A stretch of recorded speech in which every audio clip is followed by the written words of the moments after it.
1, 2, 3, kick it. Kick it. Come on. God damn it. Could you one time kick it? What the? Alan Cox. Here we go. He'll ad-lib. He'll be fine. It's the Alan Cox Show on 100.7 WMMS.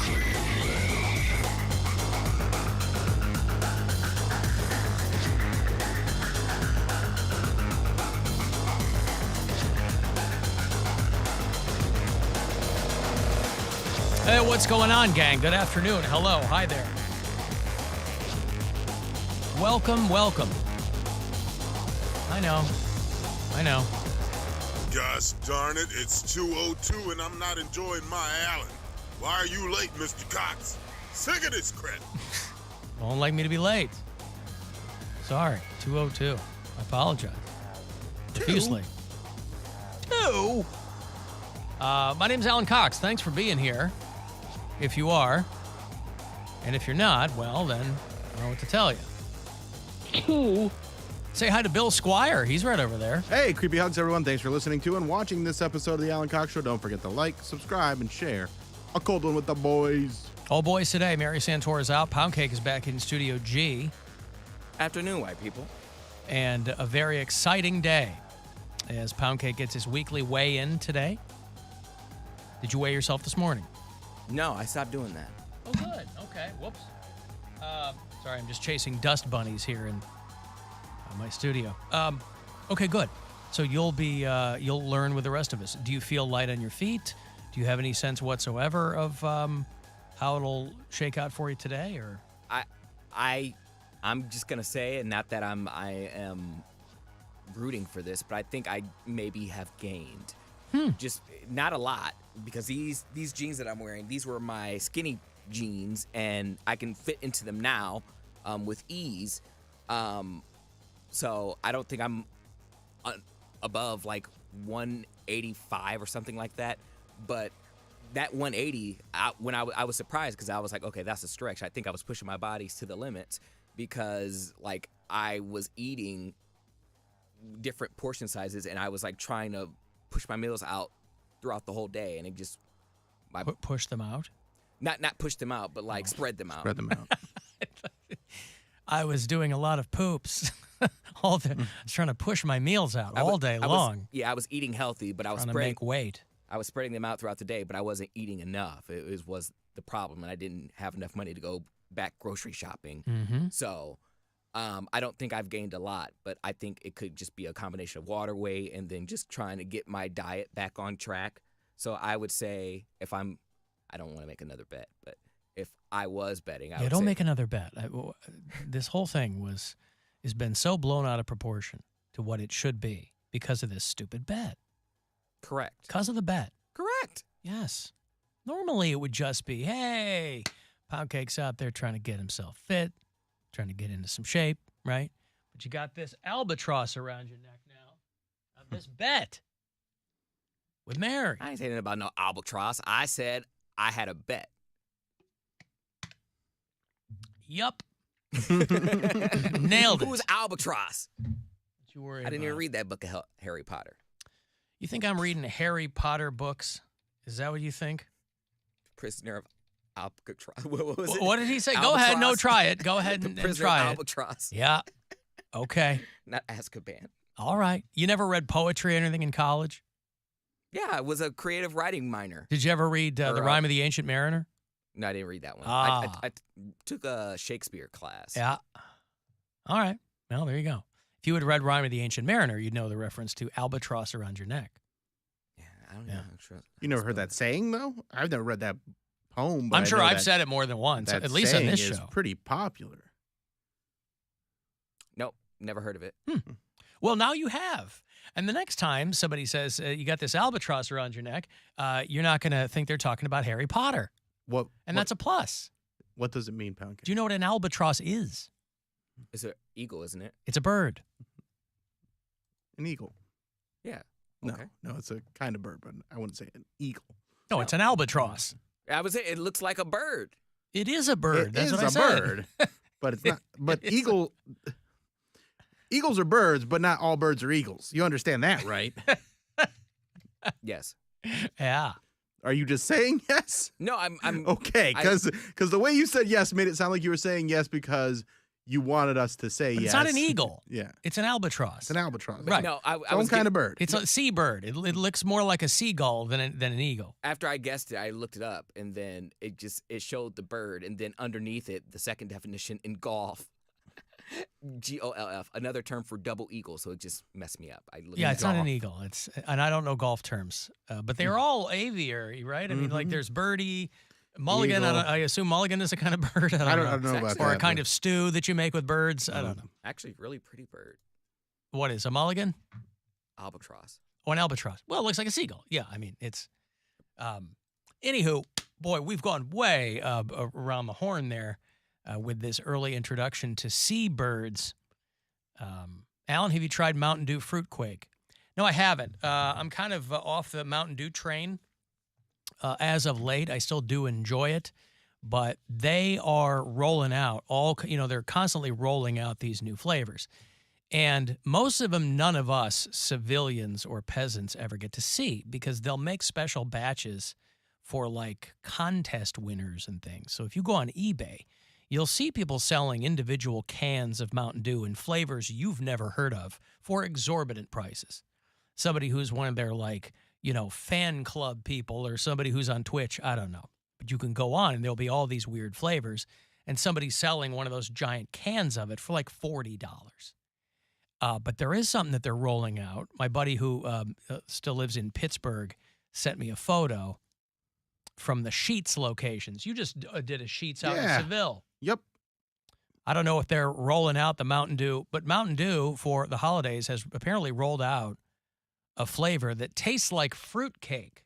Oh. You know that thing that's like such a cliche? Famously known as famously the thing gross. you don't want? Yeah. Yes. Yeah. They've rolled out something called the Mountain Dew Fruit Quake. Maybe it's better as a drink flavor than a cake. Maybe so. Somebody Did you ever think about that? A couple of people that have tried it have likened it to. It tastes like what a Michael's store smells like. Oh, that's not. Probably cinnamony and I don't know. That's not like a soda flavor I want. No. So for people who are kind of adventurous in the way of those sodas, and Mountain Dew variants for me are all real hit and miss. They had this one this past summer called Purple Thunder that was dynamite. OG Dew is still fantastic. When it comes to the Christmas flavors of pop, I like the ginger ale with cranberry in it. Who makes that? Verner's? I think it's usually Canada Dry. Oh, okay. I think there's a Sprite remix too that I think they do around this time with cranberry in it. Canada as well. Dry cranberry ginger ale. Yeah. There you go. And get it at Walmart in a pink can. But no, for the most part, I am not mainlining Mountain Dew into my veins the way that I was as a before. youngin'. Yes. As a youngin' of 50. As a youngin' of 51. 50 years old. Yes, right. So no, but I have heard of it, and a buddy of mine was like, "Hey, this is at Sheetz here in Pittsburgh. Let's see if they have it in." Because I'm the Mountain Dew guy now. Like that's the People know you. Yeah. Yeah, I'm Captain Fun. Mhm. And people will obviously address me that way. That's more in public. That's more if people see me from across the street. They go, yo, ho, ho, Captain Fun. But they'll send me all the info on these weirdo Mountain Dew flavors, which I always do appreciate because I'm not on any mailing lists. I'm not seeing what they're doing. So I don't know. Whether they'll be rolling that out to the Sheetz locations all around Northeast Ohio remains to be seen. But maybe I'll just get a bottle on eBay or something. I've got to take a break. Comedian Ryan Singer is going to join us later on. He's doing one show tonight with young Bill Squire over at Hilarities. That's a 7 o'clock show, so we'll catch up with him. He's a Dayton boy, I believe. We'll get Poundcake's weigh-in later on. I'll have those Blink 182 tickets for you, the Romo Fijo next May. Get you out to L.A. for our Alter Ego Festival. And, of course, a bunch of chances for you to score some money. Next chance to grab $1,000 and go fund yourself is coming up at 2:30. It's the Alan Cox Show. On our free iHeartRadio app.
Alan Cox Show. Listening to the show doesn't make you a bad person.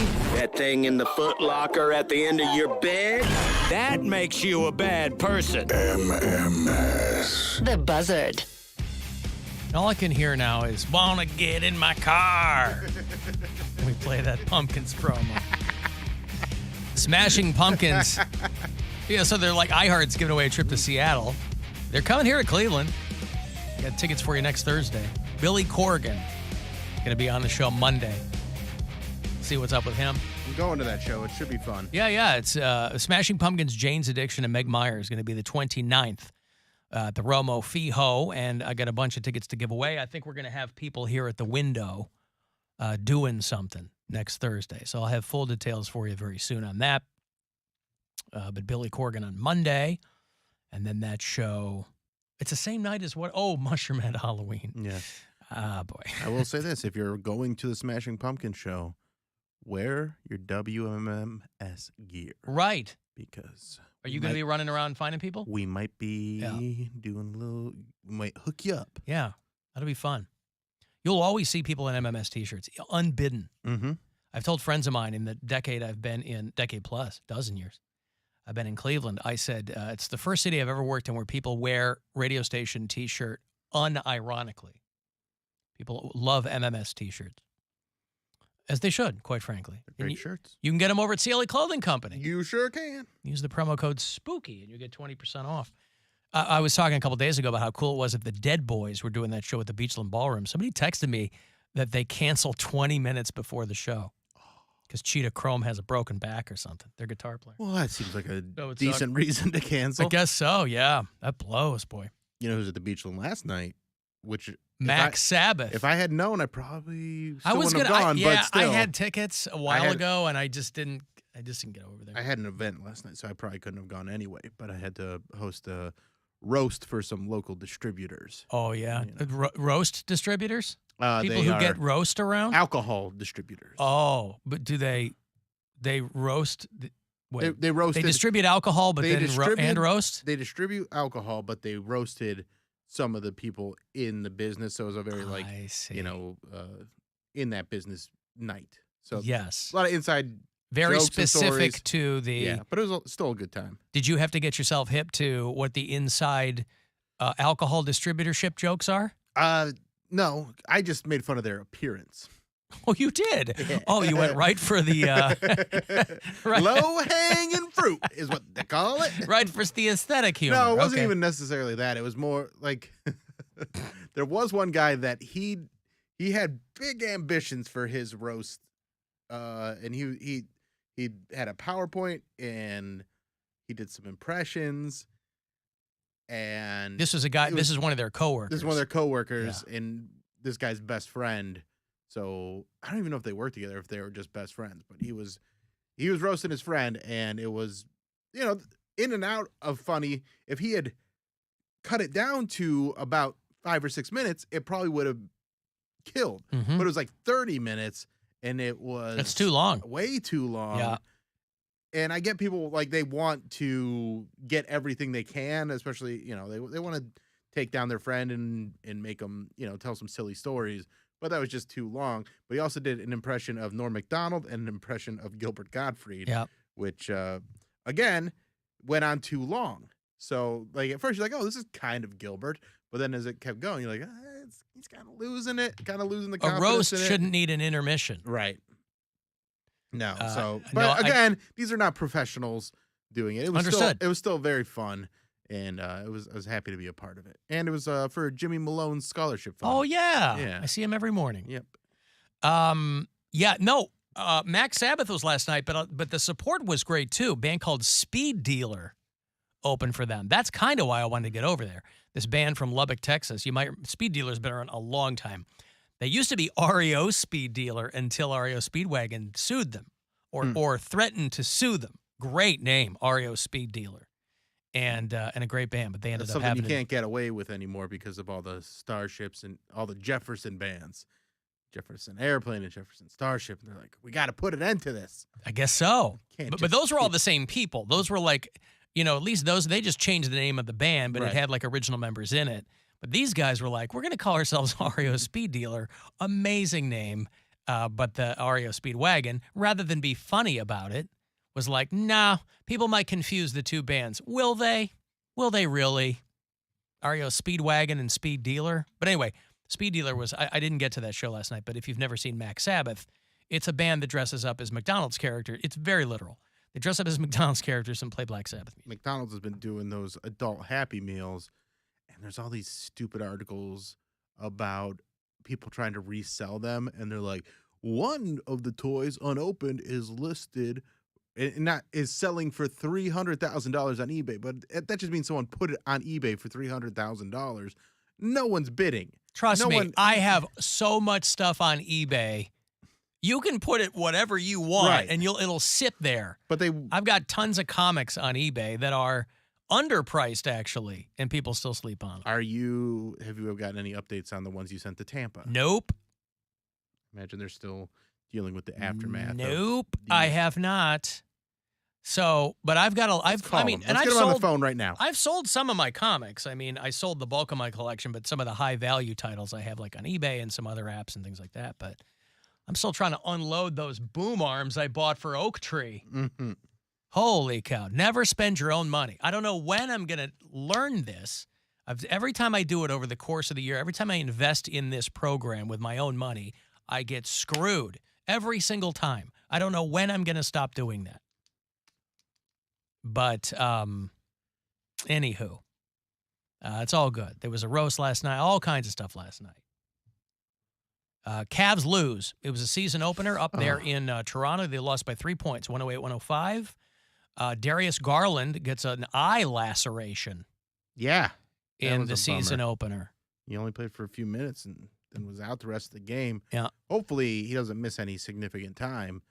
But considering they're on the road, season opener, lost by 3, I'm encouraged by it. You want the win, but I think the coach is doing a good job getting these guys used to playing together. They said Donovan Mitchell looks as advertised. Yes, he did. He looks 31 points. There you go.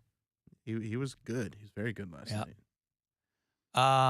Well, head coach RQ Flirkenflick said obviously it's an uncomfortable spot for Darius Garland to get hurt with all the things he has to do. But he was bleeding from the inside of his eyelid. He hit Gary Trent Jr., who's a Raptors guard. And I'll tell you what, you know who you don't want to mess with there in Mississauga? Gary Trent Sr. Woo! This guy will come out on his porch and start throwing rocks at you if you get too close to the house. So you got to be really, really careful. The Cavaliers will play Saturday night in Chicago, Illinois, against the Bulls at the Bulls Palace. That's what they renamed the United Center. Bulls Palace. Saturday night on WMMS and on the iHeartRadio app. Let me give you some money here. It's $1,000, about 30 past every hour. For most of the day, you get a crack at this money to go fund yourself. $1,000. I hope you win. Listen closely and good luck. The Buzzard wants you to go fund yourself and score $1,000. Enter the nationwide keyword credit at WMMS.com. That's credit. Enter it now at WMMS.com. And good luck from Buzzard Radio. Speaking of injuries, Post Malone got hurt again. Oh, my God. This guy, just stand there. What? And it's not like he does choreographed dances. No, he's not running it's the around. same stage every night, too. What happened this time? He fall down again? No, you know how he injured his ribs? He fell. If you saw that video, it was heavy duty. Yeah. He fell all the way down one of those stage holes last month. And last night, what are you laughing about? Stage holes. Is that what you're laughing about? No, I was just laughing at the fact that I can imagine Post Malone rapping, really getting into it, and then fall. That's never not funny. It was funny when Diddy did it. It was funny. It's always funny when a celebrity, because those little, they call them like toaster holes. Like when usually when you're down in there, you're popping up to the stage like a toaster. And is that what those are called, toaster holes? I don't. Well, they say when you're on one, it's the toaster. So Yeah, because it's like a hydraulic platform And that pops you. When we saw Billie Eilish, that's exactly what she did. like what Beyonce did at the Super Bowl. Like But she came up slowly, right? I guess. Like Billie Eilish came out. I mean, Billie Eilish is half Beyonce's age too, but I mean, she came out like a Jack in the Box. Like it shot her through the stage and she jumped and landed and, But Post Malone, he was playing in Atlanta on Tuesday night and there was a smaller hole and he got his ankle stuck in it. How about no more holes for that dude? Yeah, Something. just give him a regular He needs something solid. stage. He's drunk and probably high. He doesn't know where he is. He's disoriented.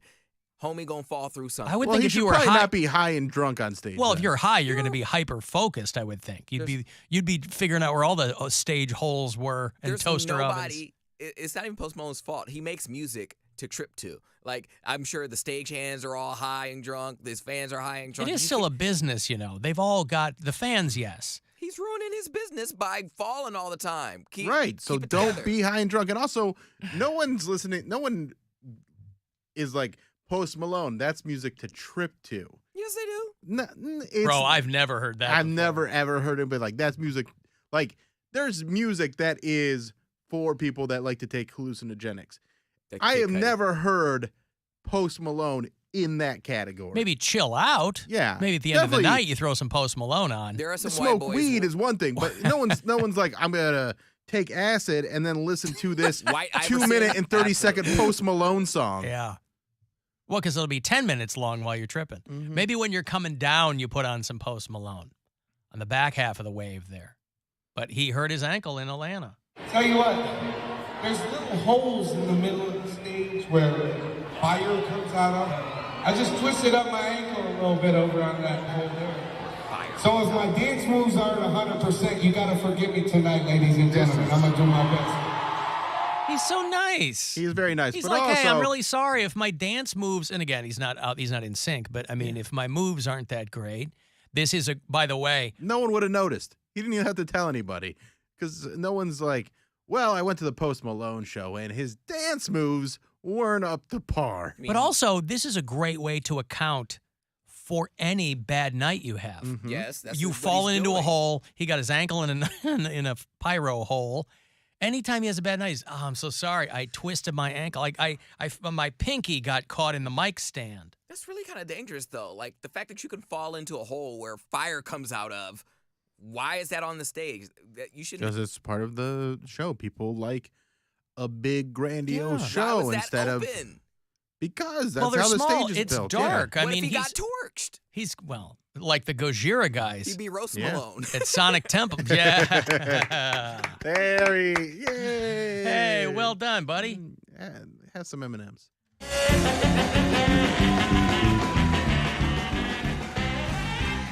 Is he chowing on M&Ms? No, but I'm just Oh. saying, like, I'm just trying to get him to break his diet. Oh, that's, He's awful. you're not being a booster. I have my own way of dealing with him. Mary likes to tell him all the things he should do, but I know Poundcake. If I tell him what he should do, he's not going to do that. But if I tell him what he shouldn't do,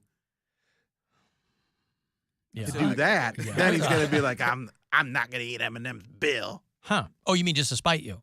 Right. It's reverse psychology Yes, is what you're trying I'm to do. actually helping him more than Mary I does. see. Well, I'm just being generically supportive. I'm not taking but yeah, no, at Rock on the Range or Sonic Temple, whatever year it was, when I was up on the catwalk overhead watching Gojira, and the guitar player got a full face of pyro. He had like his foot up on one, he was at the front of the stage, had his foot up on one of the wedges, and one of the pyro cans was right there, and it got him full in the face. And he kind of glanced once he knew what was going on, but he went off stage for a few minutes, and he came back and looked like he had a really bad sunburn. I mean, Heavy duty, There boy. should be like somebody in their ear saying, or after like at rehearsal or something like, "Hey, don't get on these during this." I'm sure these they time do. frames." I'm sure they told do. him. Yeah, I'm sure they know the layout of the stage, but you're in the moment, you're doing the thing, and maybe even if you know where it is, maybe somebody got the pyro cue wrong. Or also you got, I mean, going to Post Malone, your stage, they bring that stage with him every place, but you're in a different arena, so you don't exactly know where you are in that space because you're surrounded in a different environment. So that can throw you off too. Well, I bet if my little white boy braids was about to catch on fire, I bet I know where I was going. And That's just me. burn some of them face tattoos right off. Yep. He's gonna be always tired. It's gonna be always fried. Like that's what he's gonna look like All right, all the quit- time. quit while you're ahead. Roast Malone He's was doubling great. down on Roast Malone. Roast Malone was great. Take Roast Malone and see yourself out. Let me show you this. You see the TikTok of the lady that got gored by a bison in Texas? Another one? This Yeah. one usually is in Yellowstone. She was in Texas, the know there Texas was State bison. Bison Restoration Project, where this park has restored a bison herd. And she was trying to pass them on a trailway. So she was still closer than she should have been. She just didn't want. I'm going to show this to you on the live stream if you're watching. She didn't want to pass or go through the bushes again or something. Here we go. There you go. Keep going. I don't want to deal with them. I just want to go by. Come on, keep going. I just want to get by, okay? Thank you. I appreciate it. Didn't want to go through the bushes again. Oh, no. Oh, shit. Oh my God! Oh, my God! Oh, my God! There you go. She's like, oh, remember Johnny Dangerously when Griffin Dunn goes down the hill in the car and he's... Oh my God! Wow! Oh my God! Oh my God! Yeah, she... This lady, I'm just trying to get by the bison. And one turns around, he's like, what? Just runs right after her. She gets stuck right there. Oh. That's my favorite part. That's when you know it's bad. Oh my God! Anyway, she's like, I posted this on TikTok to support safety. You got gored. I don't know if you're the person that should be posting about safety. You found yourself on the business end of some non-safety there. She gets knocked back into a bush and gored. Holy cow. Love it. Black. Black. Oh my God! Oh, no. Oh. Oh my God! Oh my God! Wow! Oh my God! Oh my God! My mother put me on a coat hook once. Once. Hey, Woody. Alan. Yes, sir. How's your day, brother? So far, so good. I'm just driving home from work. You were talking about that pyrotechnic incident with Gojira, how that dude got lit up. Yeah. My band, right out of high school, we were doing a Halloween show, and our technically our band manager, we had this Halloween party in this out in the country, out in Western Iowa, in this Quonset hut. Yeah. And it was going to be a big kegger, big party, and so my band manager Hubba and his other buddy decided we're gonna have some pyrotechnics. So they built these homemade pots and was using like black gunpowder. Yeah. Right. Always smart. Which is always a good idea. And so we go into Kiss's open the show with Kiss's Detroit Rock City, and the intro with the guitars, and then it goes down, and so they set these things off, and obviously they didn't get the levels of the black powder right because pretty much everyone got their ears ruptured in this explosion. Yeah, right. That's brutal. You could have been Great White before Great White, Woody. Literally, yeah. It was bananas, but we all survived it somehow. And but that was the last time we fooled around with homemade pyrotechnics. Right. And you did say Quonset hut, right? Not a Kwanzaa hut? No, it's a Quonset hut, right? Yeah, okay. Yeah. I just want to clarify that you weren't doing a different kind of show. A Kwanzaa hut. No, it wasn't a Quonset. Yeah, okay. Thank you, Woody. Glad you're okay. Glad your ears are still intact. Here's Woody. He lived to tell the tale. I got a break. If you want to text for anything, 35192 to get me there. You can watch live at alancoxshow.com and listen wherever on the iHeartRadio app. The Alan Cox Show on 100.7.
100.7 WMMS, Cleveland. Hello, we're glad you're here.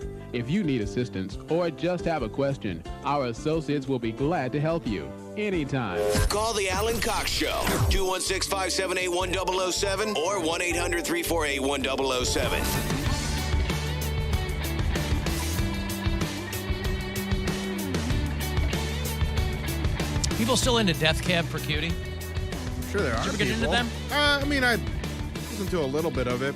Back Never in the like day? super deep into it. But, Yeah. I mean, there's some good stuff. One of the worst names for a band ever, but the band's pretty good. I just got the thing this morning that they're going to play the Agora on June the 4th.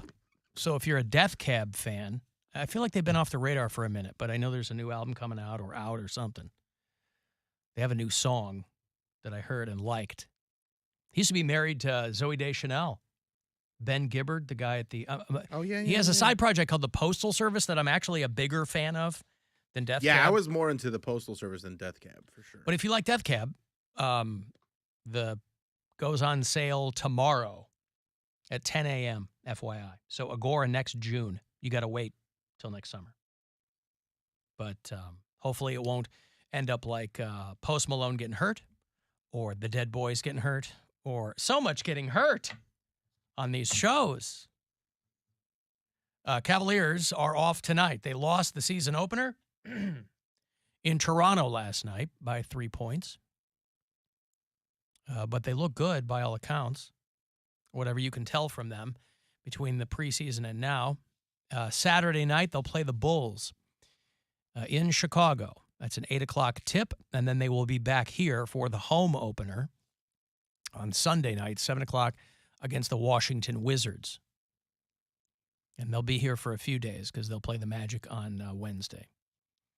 And then if you need, anything, you want basketball stuff, you want MMS merch, you go to CLE Clothing Company and use Spooky. Spooky stuff. They have some Halloween-centric Cleveland shirts. Oh, yeah? I think so, yeah. Ooh. Dead Man's Curve. Ooh. Do they really? Isn't that just a bend in the traffic? I mean, they have when you go to the east side? They have a shirt, yeah. They have a Dead Man's Curve shirt? They do. I'm not You're just sure supposed to slow down to 20 miles an hour. Well, some people don't want to. Right, but like usually when they have like, oh, we call that Dead Man's Curve because 400 years ago, or not 400 years ago, but I mean, 400 years ago, people were in their someone was cars. going 6 miles per hour on a horse and buggy. Right. Everyone died. It was cholera related, but it's still right. They were on the curve. They were drinking water at the time, and little did they know. No, but like Dead Man's Curve, you can still hear the screams of the people who've died. Nobody's died at Dead Man's Curve, right? I'm sure there have been. There has to be. Yeah. No, there don't have to be. That's why I'm asking. I They call it that because they want people to slow down. And if you make it sound terrifying, people will do that. I'm sure there's got to be at least one dead person from it. There better be at least one dead person who was trying to get from the west side to the east side But people die on 90 or 2 or whatever that is. People die on non-difficult roads. Like, why would they not die on a difficult road? It's not difficult. Everybody slows down because it's such a hairpin turn. Everybody. But that's what I'm saying. People. 1979 to 1987, 7 people lost their lives. All right, that's what I'm talking about. Now you got me. Okay. All right, well, good. As long as somebody died. It's got to earn, I'm just saying, it's got to earn its name, right? Like if I called my house Hell House, I'm sure my wife might call it that sometimes, but if I called it Hell House, but nothing hellish ever happened there, nobody ever died there, no one was ever hurt, that'd be silly. So yeah, Dead Man's Curve, there better be some fatalities. But that was probably before they posted the 20-mile-per-hour sign. Now there Those are people probably that were going around on 2 wheels trying to show off, see how fast I can get to the east side from downtown. There's also a Dead Man's Curve in Los Angeles in the person that the most famous person that died on that was Mel Blanc. Oh. The voice of Bugs Bunny. Yeah. All right. Well, that's the Jan and Dean Dead Man's Curve. They won't come back from Dead Man's Curve. It's like Sunset. Right. That's the famous Dead Man's Curve. Well, to me, Cleveland's is the famous Dead Man's Curve because I've known about that one my whole life. But there are no songs about Cleveland's Dead Man's Curve. They Better there slow might down be, to 20 miles per hour. There might be. They just might not be hits. Yeah, Mel Blanc, driving his sports car eastbound at 9:30 at night, was hit head-on by a car that had lost control on Dead Man's Curve. And you know what he said? What he said? You know what Mel Blanc's last words were? Badee, badee, badee. That's all, folks, is what he said. And then he cacked out. It was the last thing he was able to. It sounded something like this.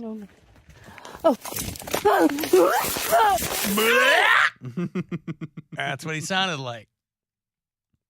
He could barely. Badee, badee, badee. I'm dying. I say I'm dying. Hey, Mac, would you call an ambulance? Do you think he went stiff and then did little and then went stiff again? Yeah. Yeah. Right. This is going to be the rootinest, tootinest death on Dead Man's Curve. Oh, poor Mel Blanc. There's never been another one like him. It's a boon to cartoons, if you will. You know, we didn't talk about it at the time, but a lot of people were making a big deal about the fact that Velma from the Scooby-Doo cartoon now is unequivocally gay. They've got a new, this is not a surprise, they've been dancing around it for decades, that Velma likes gals. But the new Scooby-Doo that's coming out, she's going gaga and cuckoo over another female character. And predictably, some people lost their goddamn minds over this. But it really is Velma's time, because in addition to that movie, there's a new Velma TV show where Mindy Kaling is doing the voice. And they're going to put it over on HBO Max. So Velma is... And that one's for adults, right? I believe so. Yeah. So people were like, Velma. I'm like, where have you been for 40 years, by the way, if you were... So the new Scooby-Doo movie, she falls in love with somebody. The movie's called Trick or Treat, Scooby-Doo. Always a big fan of the Velma cosplay that's out there. There's lots of voluptuous ladies rocking some... But the Velma sweater. And right, but you got to get the hair. Got to get the hair, yeah. You'll see Velmas with long hair, and you go, no. Gotta be you got to have the bob wig. Yeah. You got to have a big old rack. Mm-hmm. And you got to have the glasses. No, you know, the thigh-high shorts or skirt or whatever she wore. The Velma thing for a costume that's so easy to pull off. It's amazing how many people you'll see screwing it up. So if you're a girl or even a guy, no judgment, and you want to go as Velma for Halloween, it's not hard to nail. Not hard to nail. Get yourself a big orange roll neck sweater. Get some glasses. Oh, I like it. And in the Trick or Treat Scooby-Doo movie, apparently she's into a girl who looks very similar to her. She's got the glasses, got the hair, sweater, the whole bit.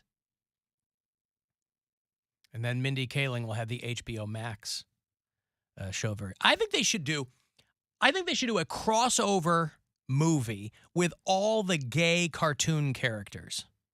You know, like throughout you got Velma, you got Peppermint Patty, you got really at least people that we know what's going on. They don't ever come right out and Let's talk about Fred. Waylon Smithers. Yeah. What's the matter with Fred? Just because of the ascot? I just get gay vibes from Fred. And From yes, Fred? because of the ascot. But he's way into Daphne. And she's way into him. Beard. What? Beard. Daphne could have whoever she wants. You think she's going to hang around just to be Fred's beard? Yep. She's a good friend. Okay. Well, Daphne then, don't know what she wants. You know That's what? her problem. Since we're casting the thing, and that's your idea, we'll throw him in. Okay. So a crossover cartoon movie, all the gay He's cartoon just like characters. a sailor. He just has an ascot on. It's a very, I don't know. It's But wasn't that of the time? Scooby-Doo was like from the 60s. Right, but it was I still very don't- like, hey, mommy, daddy, oh, cool boy, whatever they said in the 60s. I don't know. Is that what they said? Shaggy's a stoner. Yeah. Fred's definitely, I don't know. Poundcake, do you think Fred's gay? No, he's metrosexual. Okay. Okay. All right. Yeah. I don't think He that cares about his equates appearance. gay. That counts. Yeah. So all of the gay characters, see, Velma, Pepper, and Patty. We'll throw Fred in. Fred, fine. Smithers. He-Man. Squidward. Who are they? He-Man's not gay. He's just questioning. Oh, well. Well, He-Man's not gay. Prince, what's his name? His alter ego. Yeah. That dude's gay. Prince, I don't remember his name. Somebody will tell me. He-Man, Prince Andrew, Prince Adam. Prince Adam. Prince Adam. Prince Adam's gay. I mean, that Bob haircut isn't helping. This is a guy who never Same haircut once. Velma has. Right. That Bob goes a long way. This guy never skipped leg day one single time. His muscles have muscles. And he's got a filled out cod piece and the whole bit, but the hair is not doing him any favors. So we'll remove He-Man from this movie. We'll throw Prince Adam in. Put Prince Adam in. I said Squidward, I think. Squidward. Snagglepuss. Remember Snagglepuss? Oh, yeah. Stage right, even. Harley Quinn. Yeah. Girls love Harley Quinn, boy. If you're throwing Harley Quinn in, you got to throw Poison Ivy in because don't they get it on? Yeah, I think so. Yeah. Yeah, if you see a girl who's not dressing up as Velma, it's because she's going to dress up as Harley Quinn. Girls love dressing up as Harley Quinn. Or last year she dressed up as Velma, and this year she's dressing up. They've usually done both of them. Donatello from the Ninja Turtles. Oh, yeah. I'm ignorant to the sexual proclivities of the Teenage Mutant Ninja Turtles. I'm just making it's a hunch. Because you got to pick one of them. Well, you look at everybody else's weapons. Michelangelo has nunchucks. You got did I say nunchucks? Nunchucks. You're back to being 10 again. Yeah, nunchucks. Leonardo's got the sai. No, that's Raphael's got the sai. Okay. He's got the katanas. Yeah. And then Donatello, he's The got stick. the staff. Oh, the staff. He's got the yeah. bow staff. So that's the most phallic of all of them. Oh, so I'm okay. gonna go Donatello. All right. Well, listen. And his he's purple. So that's Yeah, but he didn't choose that though. He was born that way. well, it's a headband. I see. He chose his color. I see. He chose purple. It's the color of royalty. Mm-hmm. Yeah. Al, don't forget Ace and Gary from SNL. Well, they were ambiguously gay. They were. Yeah, you can throw them in though. Yeah, if we're gonna do a cartoon, a full-on crossover, that's pretty good there. But Loki. I mean, well, he's not really. I don't know if we've seen a cartoon version of Loki, but there's got to be one, right? yeah, I think pretty Loki has shown up in bisexual. cartoons. Yeah, Thor or Avengers cartoons. I think Loki's been in there. But yeah, so you'll see a lot of girls dressed up as Velma, a lot of Harley Quinn, because Harley Quinn typifies how every woman sees herself. Every girl thinks she's fun and quirky and hot, and that's Harley Quinn. Like, you know how like dudes who don't have much of a personality love Punisher and Deadpool. It's the same thing. Like they adopt those qualities. That's like that's defines them as a person. That they're way into Deadpool or they're way into the Punisher, because those guys are like funny and tough, and that's how a lot of dudes want to see themselves. So you'll see guys with like Deadpool stickers on their pickup truck. But I think we could be onto something here. We could play We could play politician or Scooby-Doo villain. Oh, we haven't let's played do that. it. You want to play a let's game, play it. Poundcake? You want to play politician or Scooby-Doo villain? Sure. I'll dig it out. Politician or Scooby-Doo villain. Because the names are also stupid. The names of the... I also prefer the Scooby-Doo when there is no such thing as monsters and everybody is just an old man. Just Phyllis Diller. Doing some sort of land deal. Yeah. Where they're just trying to scam people or, lower the property value so that they can buy it for a cheap price and then jack up the rent, that kind of thing. And they would have gotten away with it if it weren't for those meddling kids. Right. But when you introduce legit ghosts, That's a whole other thing. That's a whole nother Good thing, yeah. ghosts. Okay, Poundcake, I'll start with you, okay? Okay. I'm going to give you a name because the names are all very ostentatious, right? You'll tell me if it was a villain in Scooby-Doo or a real-life politician. Okay? Zeb Perkins. A real life politician. No, I'm sorry. Zeb Perkins was a Scooby-Doo villain. Oh, well, that In the Which is Which episode from December of 1969.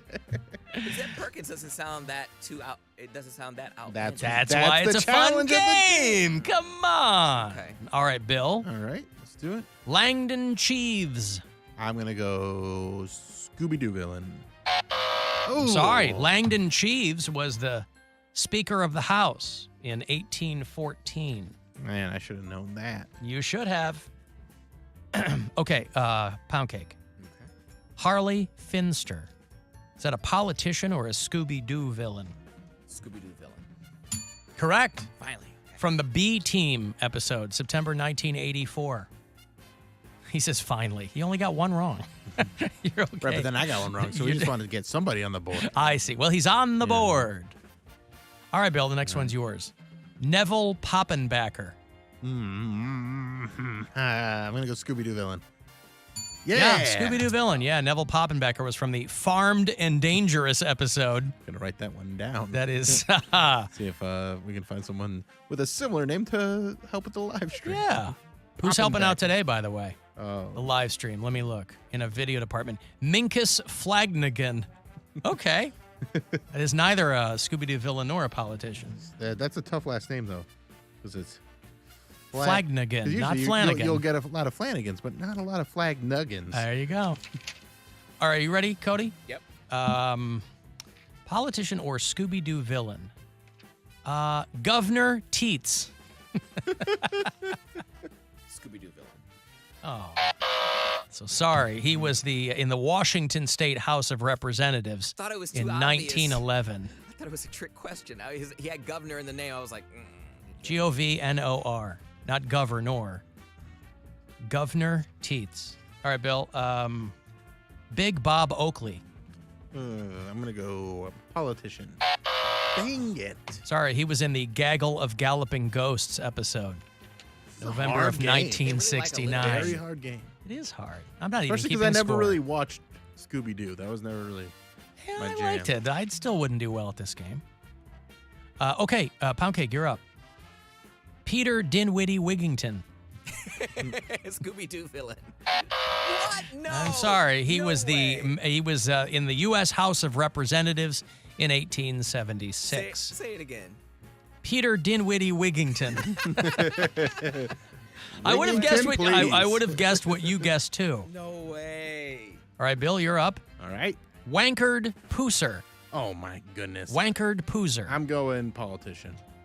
He was a politician, yes. Wankard! In Florida. He was in the House of Representatives in 1945. It's a good name. Yeah. A strong family name, Wankard.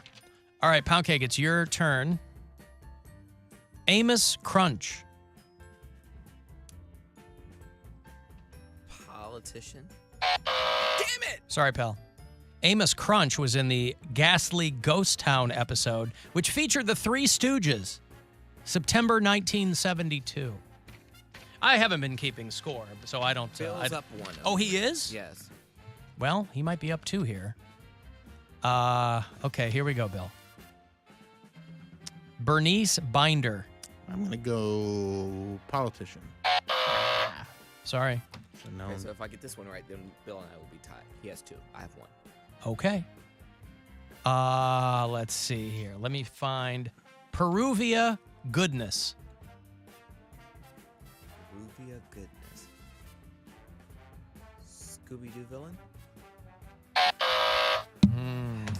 She was a legislator for Hawaii in 1904. Does that mean that you won, Bill? Did I you think win? I won, but if Poundcake went first, so I'd like to really rub it in if I could. So you're going to go one more time? Yeah, is let's what go one you're more saying. time. Okay, let's do that. Let me find one here for you. Cornelius Van Steenwyck. I'm going to go Scooby-Doo villain. Oh, my goodness. Sorry, that is This a game is politician. hard as hell. Yeah, it's very hard. Cornelius Van Steenwyck was the mayor of New York City in 1668. So where does that leave us? Bill's still I still Terrible won, at keeping. yeah. You still won. I Oh, still won. congratulations. There you go. Bill Squire, our champion today on Politician or Scooby-Doo. Politician! Scooby-Doo villain. Anywho, that HBO Max Mindy Kaling Velma show is going to premiere, I think, in the next couple of months. You never see that celebration anymore. Nobody scores a touchdown and does the old hand wringing. Yeah, right. Huzzah! Huzzah! Hip, hip. I've got to take a break. I'll have Streetlight Manifesto tickets for you on the way back. If you dig those guys, they're playing the Agora in a few weeks. And then 3:30 is going to be the next chance for you to grab $1,000 and go fund yourself. 35192 on a text for anything else, and we'll be back. This is the Alan Cox Show. Everywhere on our free iHeartRadio app or whatever smart device you have. Just tell it to play the Alan Cox Show on iHeartRadio. iHeartRadio Alter Ego 2023. Presented by Capital One. Alter Ego, are you ready? Win your tickets now before you can buy them. Win. Red Hot Chili Peppers. Fallout Boy. Jack White. Muse. Phoenix. Churches. Beach Weather. And Rosalind. Saturday, January 14th. Kia Forum, LA. Alter Ego 2023. Presented by Capital One. Listen for keywords to win your VIP trip right here, or you can buy tickets. Starting October 25th at 1 p.m. Eastern, 10 a.m. Pacific, Capital One cardholders get first dibs on tickets and other awesome experiences before anyone else for 48 hours only or while supplies last. Visit iHeartRadio.com/Capital One Alter Ego for details. What's in your wallet? From the Universal Windows Direct Weather Center, WMMS Weather. Mostly cloudy skies for your Thursday. Just a slight chance of a shower. Highs around 50. Skies clearing through the overnight tonight with lows in the 30s and 40s. Friday, mostly sunny. Highs in the 60s. Saturday, sunny and 70. This report is sponsored by Classic Hyundai. Classic Hyundai is open during construction. Coming in January 2023, Classic Hyundai and Mentor will have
1-800-348-1007. If he sounds super excited to see you, Hey, what's up? remember, he is a paid performer. As a broadcaster, he's real good. Alan Cox on 100.7 WMMS.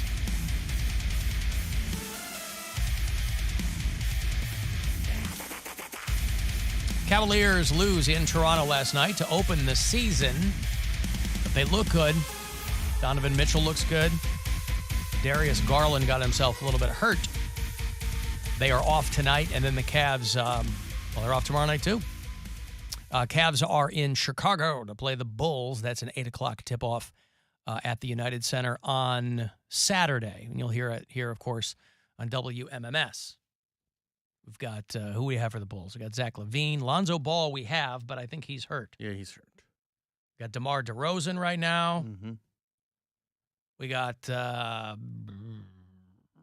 Andre Drummond, I think, is on the Bulls now. Mm. He used to date my good friend Jeanette McCurdy. Oh, yo. Is Lauri Markkanen still with the Cavs? No, he got traded in the the Donovan Mitchell trade. Oh, he did? I believe. So he went to the Jazz? Yeah. Okay. Well, we had him for a while. we had a good time with Lauri Markkanen in Chicago. Javonte Green plays for the Bulls. So we'll see what happens. But Cavs Bulls, Saturday night in Chicago, 8 o'clock here on The Buzzard. You can always leave us messages. For those of you who do listen to the show on the iHeartRadio app, let me know if you do that from out of state. Cole listens in Juneau, Alaska.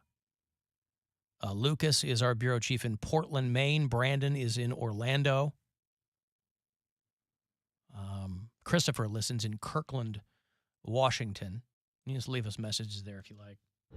Alan, you're actually incorrect. Mel Blanc died in Cedars-Sinai Hospital, not Dead Man's Curve. What? Oh, the internet gave me the wrong information. Well, no, I was going to say I'd never heard that he died. He did get into an accident at Dead Man's Curve. That's Okay. not what killed him. All right. He sued the city of Los Angeles for $500,000. He died from emphysema at Cedars-Sinai, whoever that person is. Thank you. Mel Blanc started smoking cigarettes when he was 9 years old. That'll do it. And he continued his pack-a-day habit until 77. Think about that. Fine. Just, yeah, who cares then? That's a good long life, especially for That when is a he was long born. life, yes. He did great. Start when you're 9, smoke to 77. So 77 minus 9. Okay, so don't tell me. So 77. Well, let's say if you took away 10, that would be 67. And then if you were, carry the 2. So 68 years old, or 68 years is how long this guy smoked. Wait, what? Right? If Is he started... Did you add 2? Hold on. What? I said carry the 2. Mm-hmm. Right. So this guy smoked for 68 years. Holy cats. You know what his headstone says? That's all. That's all, folks. He's buried in the Hollywood Forever Cemetery, Section 13, Plot 149. It's got the Jewish star, the Star of David on his headstone. And it says, man of 1,000 voices, beloved husband and father. He died in 1989. But, boy, think about that. Oh, Grandpa's been smoking a long time. How long? Since he was 9? He was shooting a commercial, and he had a really bad cough. And his family checked him into Cedars-Sinai, and they said that they thought he would recover. But when he was in there, the doctors discovered that his heart was not going to make it. So he had been in the hospital for 2 months, and he died. But he smoked for 68 years. Yes. He wins. This guy And he had a voice acting career that entire, not the entire time, but for decades that was very lucrative, which didn't even get damaged by the smoking. Yeah. This is, if you are... This is what every lifelong smoker is hoping to hear. Yeah. It can be done. What I'm trying to say is, if you die from emphysema or lung cancer, you're just not working hard enough. You probably were going to get it anyway. pull yourself up by your bootstraps and live through lung cancer. Pull yourself up by your bootstraps. Brought on by. I remember remember the movie Strange Brew? Yes. Mel Blanc was their dad. Right. You only heard but their you didn't dad. see him. You no, just heard it him was just the screaming. He voice. was doing basically a Yosemite Sam. Yes. Yeah. Because Rick Moranis was like, we're going to make this movie. I love Mel Blanc. Can we get Mel Blanc? And then, yeah. His final recording session was for Jetsons the Movie, which came out a year after he died. My younger brother loved that movie. Jetsons the Movie? Yeah. I remember it being out. I remember it being on the shelves at my Blockbuster Video that I managed, but I never saw the movie.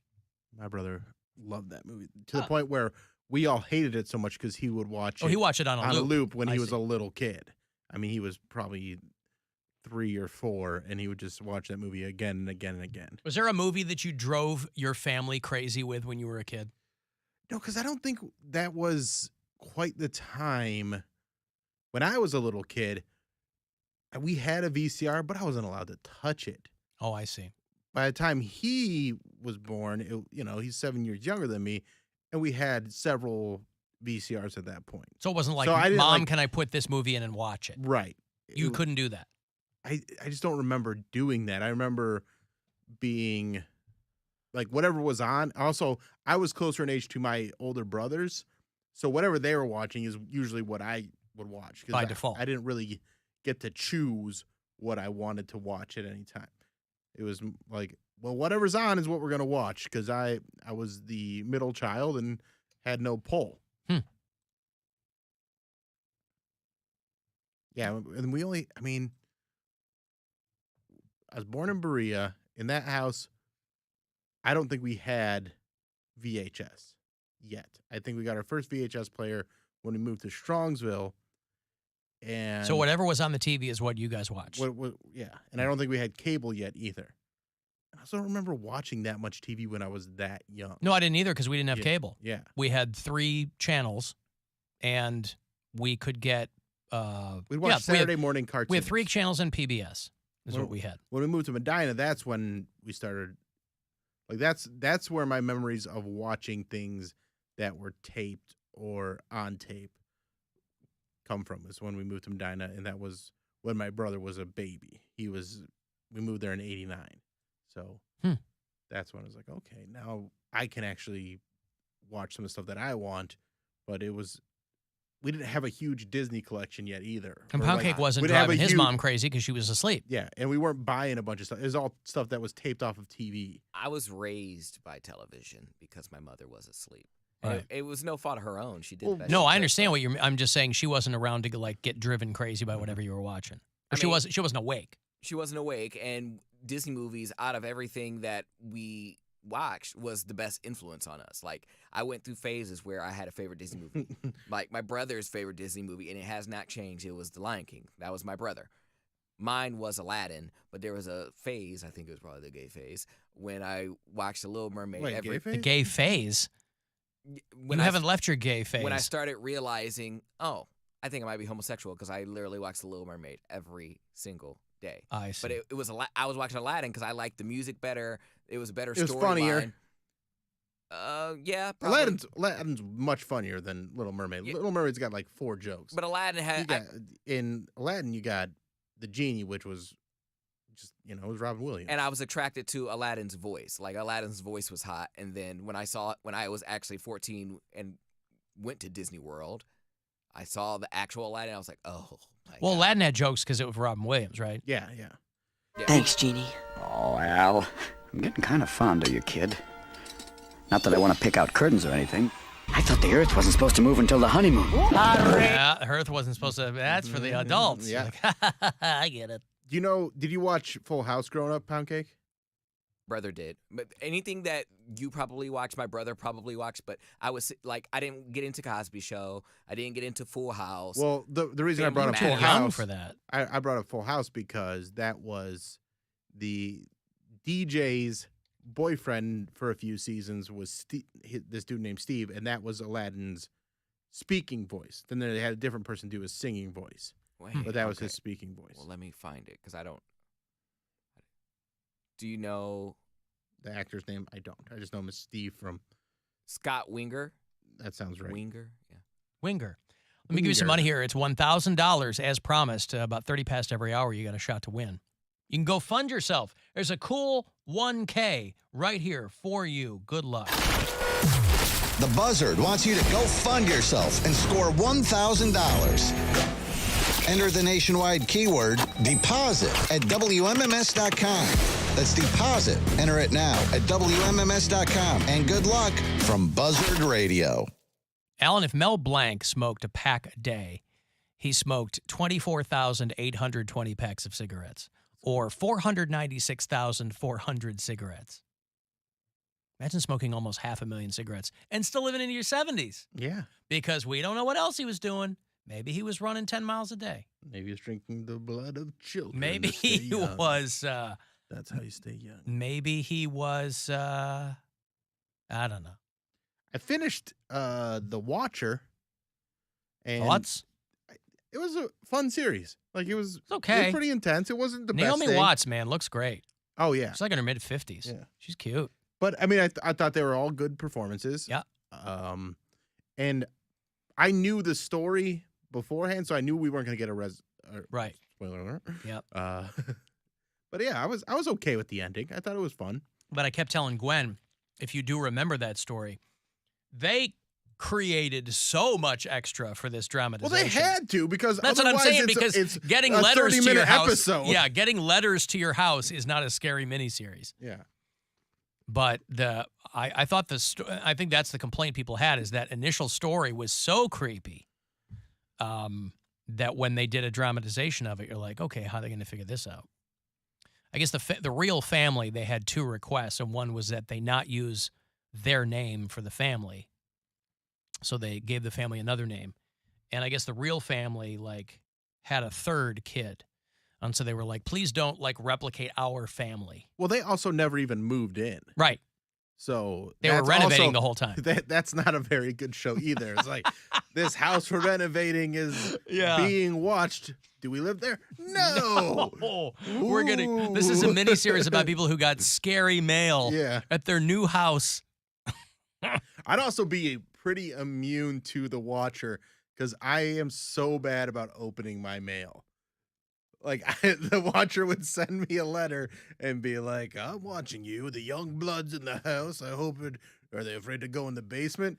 And it would take 6 months before I opened this letter, and then be like, huh. Yeah, they'd pile up. I'd be like, yeah. Oh, who's this weirdo?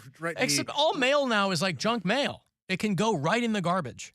That's what I'm saying. Like, that's when I get my mail, I pay all my bills online. All I get is junk mail, and then, like, every once in a while I'll get something like a invite to a wedding or a thank you card or something. But even when I get that, I'm like, don't send me paper mail. I hate it. I hate it. I went up to the mailbox at my place the other day, and we have a new downstairs neighbor, and she has a Zoom camera. What is it called? A ring camera. And I tell you what, I feel a lot safer knowing that she has one of those, because I step up on my porch. It said, woohoo, recording. It was like, I was like, damn, bitch, I'm grabbing my mail on my side of the house. Oh, she said it to tell people it's recording. It said, woohoo, recording, and it turns red, and it's just like, really? Yep, and it watches you. As I turned, like, I was like, I don't want it all up in my face, because it's right underneath my mailbox. I just have it when I wired ours in, because you can get them wireless, but I wired ours into our doorbell. So the doorbell doesn't ring anymore. I removed our old doorbell because it would drive our dog bananas. So now anytime anybody hits the doorbell, which is very infrequently, it's just Alexa going, someone's at the door. But you can go on the app and, like, look at any time. And the deep, dark secret, by the way, of this surveillance society that we've created for ourselves is nothing's happening. Nothing is outside your house, ever. Ever, ever. You can go through days of footage. Nothing's happening. Unless you live, like, on a street where there's some stuff going down. But for most people, they're like... my street's like, my brother lives in this really nice house in a really nice neighborhood, and he has got cameras on every corner of his house. He has one of those He's huge... got the haunted curtains. No, the other brother. Oh, other brother, okay. He's got this huge, in his basement, he has, like, his big screen with all of the black and white frames so all of his camera's views are on one screen. Nothing ever happens.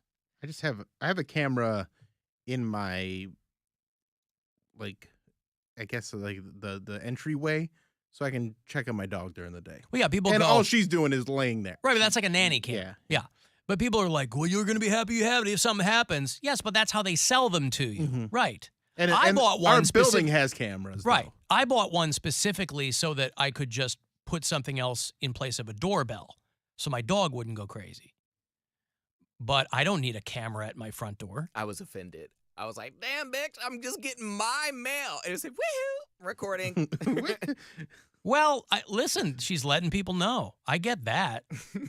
It's a little silly, but I get it. Yeah. That's so people don't steal crap off the porch. Which, again, it makes me feel safe because I was like, I'm not going to buy one because I don't own And it's probably her voice pre-recorded, right? No, it's a voice. It's not her voice. So they think it's the person inside. Yeah. Okay. Recording. And it turns red, and the little camera follows you. I can see like the little eye following me as like I'm like breaking contact with it. I'm like, I don't like that. All right. Well, something's going on there.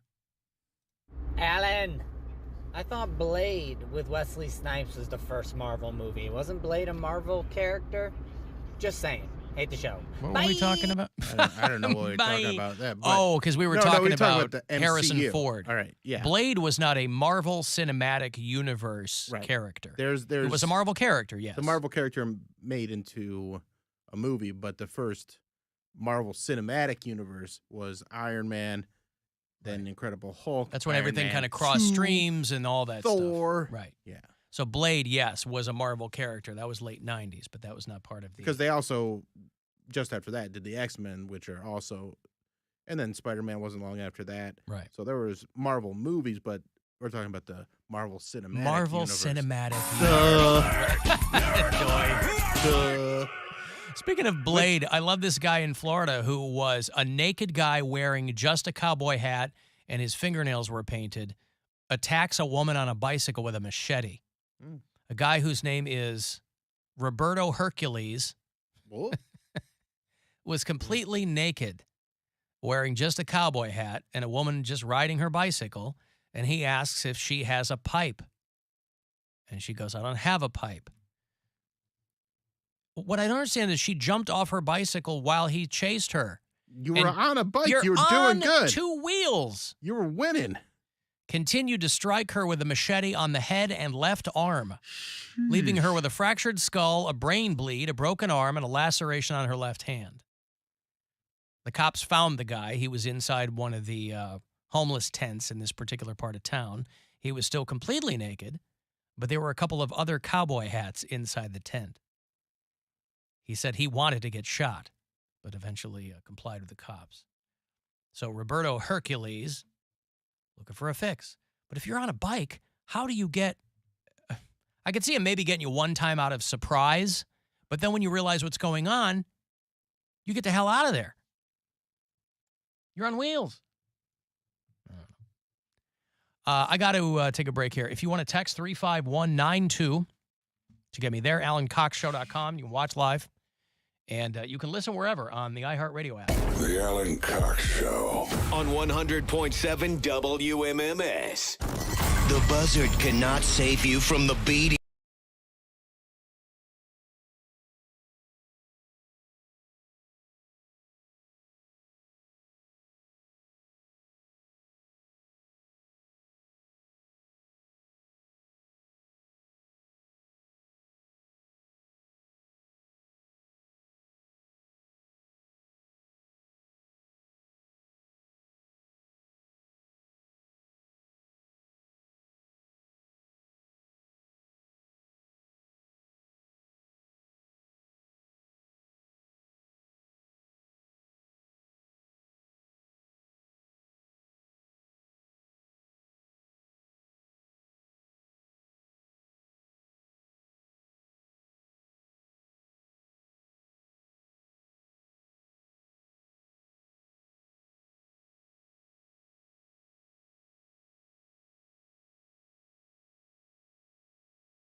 is 100.7 WMMS. Cleveland. Call the Alan Cox Show. Is that what you want to do? Think about it, Alan. Once divorced and a broken man. 216-578-1007 or 1-800-348-1007.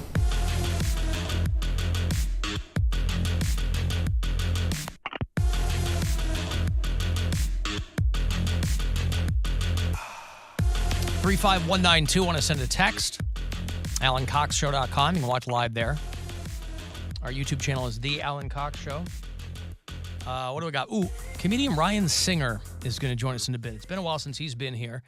He and Bill are doing one show tonight. It's a 7 o'clock show around the corner at Hilarities. Go to pickwickandfrolic.com for the details on that. A little one-nighter, Ryan Singer. We'll have our Poundcake weigh-in later on as well. We do that on Thursdays as we inch ever closer to the last live show of the year. At which point, on December the 15th, if Poundcake has lost 20 pounds, he gets $200 from Mary. If he has not lost 20 pounds, or gotten to his goal weight, rather, he owes her $500. Theoretically, that's the bet. I still contend she's never going to see that money. I think he's going to win anyway. No, I do too. But even if... But if he doesn't, let's say something awful happens, right? Let's say, well, quote unquote awful. You've said this. What if he's in a horrible accident? It requires him to lose a leg. There's your goal weight. He just do it himself. I don't. There's your think there has goal to weight be right there. An accident. I think he could just chop off an arm. I would never recommend self-mutilation in the pursuit of $200 because I bet the hospital bill is going to be substantially more than that. I know. Y'all trying to get me going into the hospital and racking up how much would losing a leg cost? Bill, you were in the hospital for how many days for your eye and it wasn't even out? Imagine if you had like an amputated limb. It wasn't even out. You're right. It just wasn't hanging stopped out. working. He had Yeah. thousands of dollars just for that. Mine, I'm like, can you put it back together? They're like, what's going on? I'm like this. Listen, I have a chainsaw. If you can like, Right, there's cheap ways to do it. you can hit me up on the side if it comes to that. You chop it off, you sear it shut, Cauterize the wound. Nah, I went. I like to sear it. I like to, put a little salt and pepper on it first, get a nice crust. I went grocery shopping. We want to give your leg a little crust. You what? I said I went grocery shopping again yesterday, and I'm like, all right. Now, what did you get? Just chicken, broccoli, yogurt. That's all I got. Chicken, broccoli, and yogurt.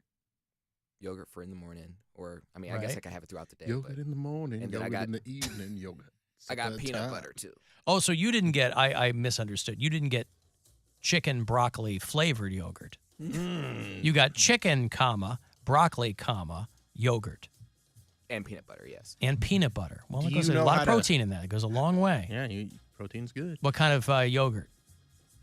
The yolk plate, and it was strawberries and blueberries. Yo plate. Yoplait. There's a lot of sugar in that pound cake. What did I tell you? It's like when you drink orange juice. That's all sugar. Yeah, but if that's the only, I need some sugar. I'm not really eating any. All I have is. You don't need some sugar. You don't need sugar. He wants. I know. I'm not going to chastise you because I don't want you to go. Water. But I don't want you to go mad. But I say eat that sugar and get more sugar. I'm just saying, you're working hard. You're working hard. I'd hate to see you like. I understand. Lose any gains because these little things like orange Not juice trying to get or gains, he's trying to get lost. well, his gains toward his goal is what I mean. Right. Lost gains. That's right. But I feel like sugar makes me feel a little more at ease because without it, I'm just like addicted to sugar, probably. Maybe, Well, right, I but feel that's lightheaded. those are right. That's the first couple of weeks of not having any sugar. You feel terrible. I feel very low energy. Yeah, of course. That's called getting off sugar. Listen, I got no room to talk, bro. I'm drinking a Mountain Dew right now. But I'm also not trying to lose. I mean, I got 10 pounds to lose. You got, 15? I don't know. I haven't weighed myself yet. I mean, I how far away were you last week? You were like I was less than 10, right? He's doing well, yeah. I was 180, but again, that I was very restricted. I had like a couple snacks throughout the day and then like a large meal because I was trying to be hood and stretch out my meals. But I don't know if I will be 180 again. I don't feel it, but I know I'm not that much bigger because these again were my skinny pants, and I can't fit these over like 185 because I tried to squeeze into them before.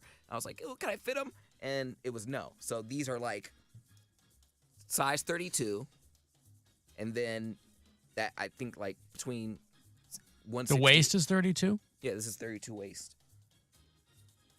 32 waist pants. Mm-hmm. Stand up. I want to try and make a prediction based on how you look this week. Okay. Last week you were looking thin. All right. I'm going to go. Yeah, you guys. I think you're going to be down again. I think you're going to be not. I don't think it's going to be a lot, but I think you're going to be down around 179.4. Let me mark that down. 179.4, because you're going to have to be in there weighing him today. Yeah. I'm not even going to hazard a guess, because I'll be wrong. Because he was what last week? 180? 180.6? I can't get out of the 80s for whatever reason. I like 180. When's the last time you did weigh Last 10 yourself? is the hardest to lose. the last time I weighed myself, I was 182. But that was I don't remember. It was like last week. Okay. All right. Well, we'll see. No, I had to have sugar, otherwise I was gonna pass out. Like I had to have something. That's called dependence on sugar. That's not good. Let me ask you this. Once this is all said and done, will you be asking everyone who gets you things for Christmas, your family, will you be asking them all for grocery gift cards? No. So you can just go buy whatever you want. No. Oh. No. Okay. I don't have a desire. Like I went nuts like with the food thing. I completely understand my eating was out of control and I had nothing else to do. I had nothing else to spend it on. I didn't have a boyfriend. I didn't really go out. I was a complete hermit and there was nothing more pleasing to me than going home, sitting in my bed with, Panda Express, watching a movie. That was what I did day in and day out for months. That's right, because you were also sedentary too. It's not like you were like eating a bunch of food and then getting up in the morning and running. Correct. There was like nothing to offset what you were eating. Correct. And and it was like a crazy amount. It started out just with like fast food, and then I went from having medium-sized meals to large meals, and then doubling that. Like I would get a bowl from Chipotle, and I'm like, well, I kind of want a burrito too. I don't want to not have a burrito. And then I would order a burrito, and then I would go in later at night after I finished the bowl, and then eat the burrito. So it was just, you were depressed. I'm still depressed, but like I was projecting everything and it came out in the meals. And I had never, and what was making me more depressed is the fact I was like, I've never been this big before. I talked all about all those fat people. I was like, oh my gosh, I can't imagine what it would be like to be them.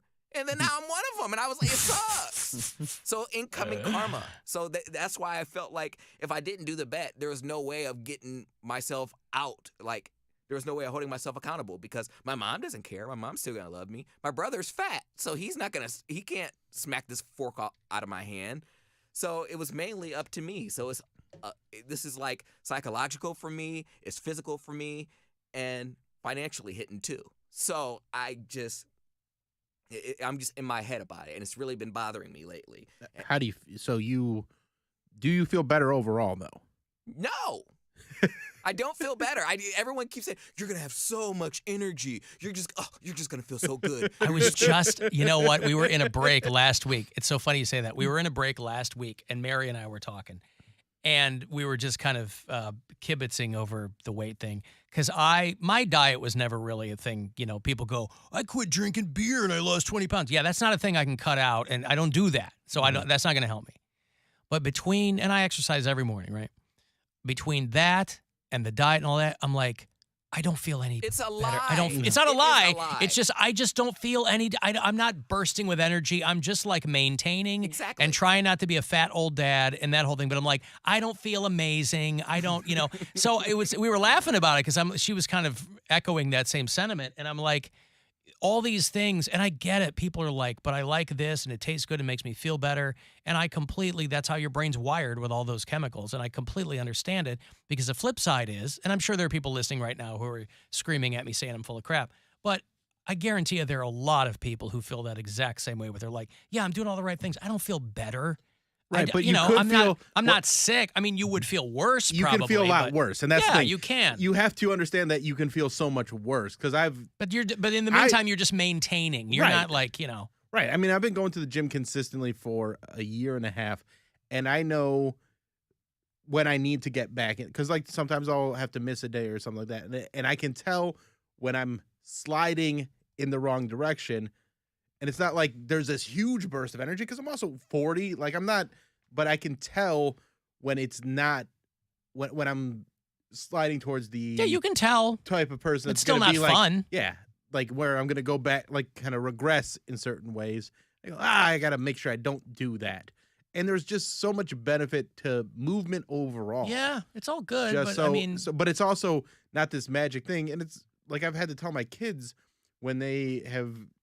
I'm like, it's not. You're not gonna just feel amazing all the time. but that's what people But see on it's going. all the workout stuff on like Yeah. social media. They're like, I have so much more. Yeah, because they're trying to sell you 'Cause stuff. they're selling That's you why. stuff, Right. yeah. But if you're In just America, first you get the sugar, then you get the power, then you get the women. The one thing. But yeah, you just do it consistent, and you'll just notice an overall feeling of I feel okay, and okay's a great place to be. Yes, that's what people got to understand. Feeling okay is the goal. Feeling like crap is not what you want. Right. Feeling like, oh, I can get up, I can do this, and yes, you will get tired throughout the day because that's how the day works. Alan, I lost 80 pounds in 2020, and I didn't have any more stamina or energy. Right. Yeah. But you lost 80 pounds, so you are healthier. The one thing I will say, if they needed to lose 80 pounds, what if they went from 180 to 100? And they Okay, so I look like and they're Slender 6 foot Man. tall. Yeah, right. That's not good. Nope. The one thing I will say is that the type of guys I talked to, the type of guys that wanted me, did not change. They did not care whatsoever. You know how you said, talk about like people like my brother, how big black guys have no trouble getting women, or people like Bill, like big guys have no trouble getting women. And You mean hot fat women. guys? Yes. Fat guys have no trouble getting women at all, but especially fat black Well, guys. like Mary says, I get women with my words, not my face. But like, she says that about you. Yes. Right. the men were still coming after me, and I'm like, well, I'm not in my best shape right now, and they're like, oh, I don't care. Like they're like, No, but they you still understand. wanted to But smash, and I was like, but that doesn't all help the either. accounts you follow are super shredded gay dudes. I know. So, So it that's was, obviously the optimum look for straight guys too. But it's obviously I'm battling it internally with me, but my outward appearance, the guys didn't really care about that anyway. I think they just wanted to sleep with like a kind of black guy. Like all these white guys are like, yeah, but he still checks a box. He's still something. So I was like, that doesn't help And either. you're kind of more black when there's more of you. So there you go. I'm just like, you guys gotta. There's more of me to go around. You guys gotta call me disgusting, so therefore I'll get whipped into shape so I can get some men. But if they're still coming at me more so than before, I'm like, well, what if I get more attractive men while I'm fat? I might have to be fat. That's just what it's gonna be. Well, I guess you'll come to that after this is all said and done. You'll come to that conclusion or not. Yeah, I don't know. I don't feel skinnier. I know I've been suffering these last couple of days because I've been going through like withdrawal, but I don't feel skinnier. And just when I touch myself, like I don't want to think about you. my I stomach touch feels myself. different. Uh-huh. I do the whole girl waistline thing. Like I look in the mirror and I take my pants. I'm like, I don't know. My tummy doesn't look toner. Well, you're not going to be more toned Right, because you're not working in out and 1 running. week. and- But the and- Well, belly he's goes working out a down. little bit, but he's not. Yeah, He's you're not heavy, pulling heavy loads or Right. anything. I mean, At least not with his kettlebells. Yeah. All right, man. Yeah, just like how you have to chase a toddler around, I have to chase a 24-year-old around. So, like, I have to be in shape. Is that moving in a more serious direction? We're in the talking phase as of now, so Okay. I don't know. There have been no official talks. We just kind of said we're not officially dating, right? And No we official both agreed. talks. No. He's like Roosevelt at Yalta. I'm not trying to jump into a relationship. Like I'm not gonna be quick. Especially once you get skinny. No, it's not even like that. Every time I have jumped into a relationship quickly, like after a month of dating or a month of talking, that's not enough. I need like a 90-day period. I need like 3 months. Just like time where you can find out if a job's not good enough for you. I don't disagree with that. I think that's being patient about that is okay. And if they're not okay with being patient about that, then that just goes to show they weren't ready in the first place. No. You should have seen this coming. No. Did I hear you talking about touching yourself? No one. Why are you worried about it? Mind your business. I was minding my business.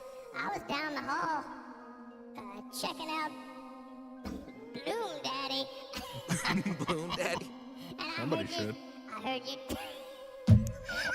you were saying that you were touching yourself, and I said, I gotta get in on this. I was just checking to see if my stomach had gone down. You can tell the pooch. Your stomach? Yes. I don't care about that. I want what's underneath. I know you I were. want to see what's underneath that tummy. It wasn't that type of conversation. I was touching His myself. pubis? I want to see your pubis. Your mons pubis is what I want to see. You know how I do, baby. I'm all about the pubis. I can't. You know how Ghost Bag do. I can't get enough pubis. How Ghost Bag do? You know how Ghost Bag do, baby. Yeah. Okay. I wasn't touching myself. Pretend like you don't know. I wasn't touching myself like that. All I'm saying is I heard you say you were touching yourself, and that woke me up. Yeah, I know. Just checking myself out, making sure everything in my tummy area, looked normal. All right. Do you have a chonky pubis though? I don't think so. You know I'm all about the chunk. Listen, the smaller you get, Poundcake, the bigger it's gonna look, baby. I know. You know that, sucker. Yeah, I know that. All right, we got it. Yeah, I know. All right, I gotta get out of here. Bye. You keep that pubis to yourself. Stop watching. You know I can't do that. The real watchers, Ghost Bag. The real watcher. You're not going to get any scary mail there. Mind my pubis.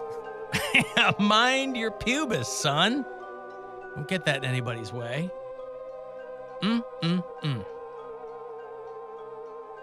Alan, I'm married, and I've never had an official talk.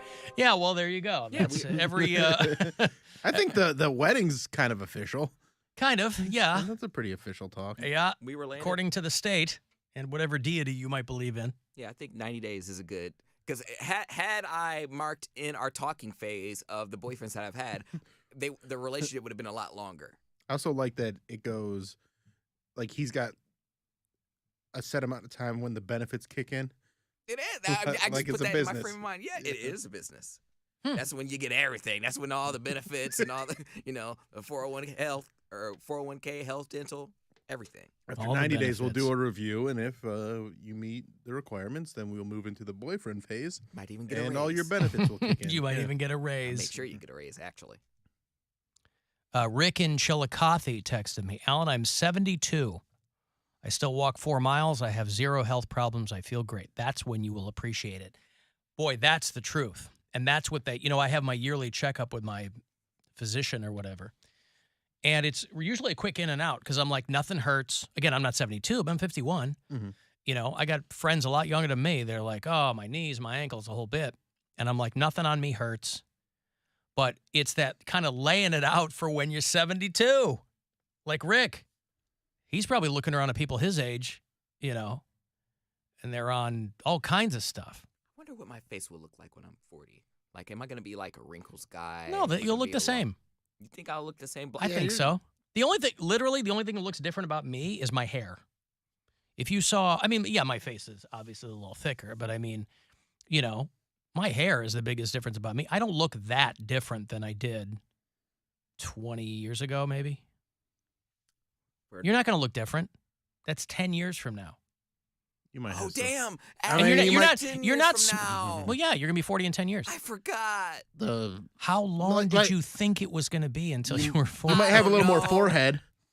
Yeah. Yeah, I know. But you don't smoke, so it's not like you're going to have. As long as you hydrate, moisturize, all that stuff. By the time I'm 40, hopefully I make enough money where I can afford some hair plugs. Because I saw like Dr. B, and I'm Well, like, what do you want to look like, Rick James? Like, what are you hoping to do? Hey, I want to repair. I just want to repair the hairline. I don't want to make more hair. I just want to get some from the back because I have more in the back than I do in the front. So I'll get some from my neck, put it in the front, and then Yeah, I'll your have business in the front, party in the back. I'll have more hair for the hairline to play with. Grow out a skullet. And then I'll get some big horse teeth. I'm gonna be sexy. You're gonna get some chiclets. I'm not gonna look like Madonna at 60, trying to Madonna have like a nuts. 30-year-old face. Yeah, it's got to be hard to be somebody in her position where you're like, I was a big deal, and I'm still trying to be a big deal, but I'm still a global superstar. You can't let yourself go completely.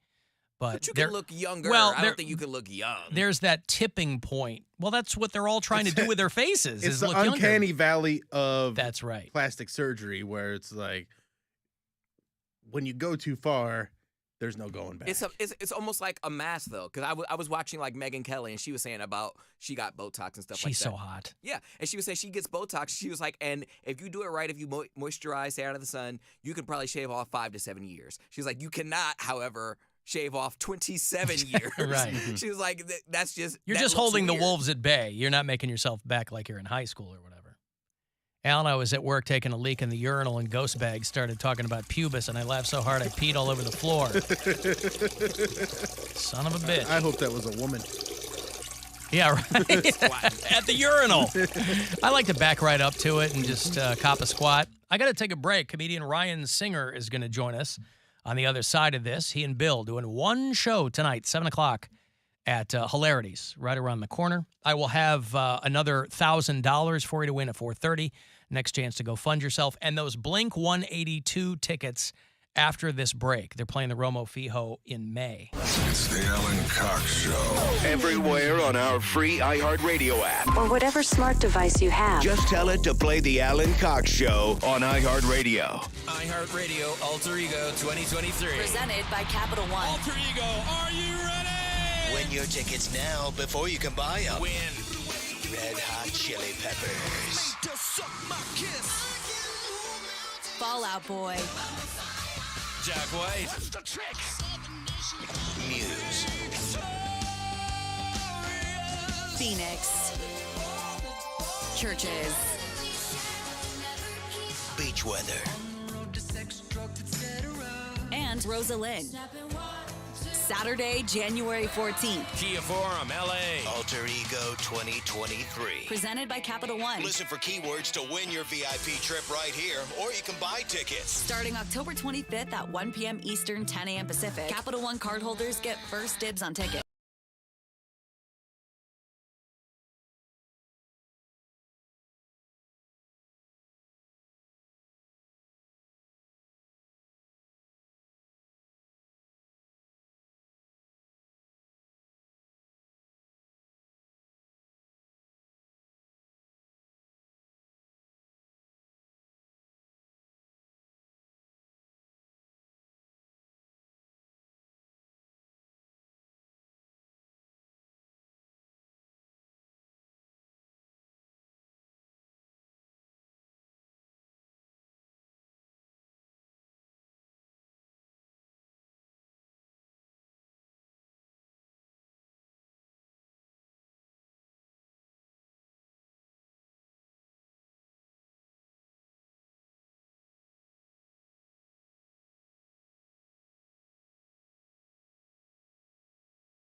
Oh my God, he's gonna get left behind.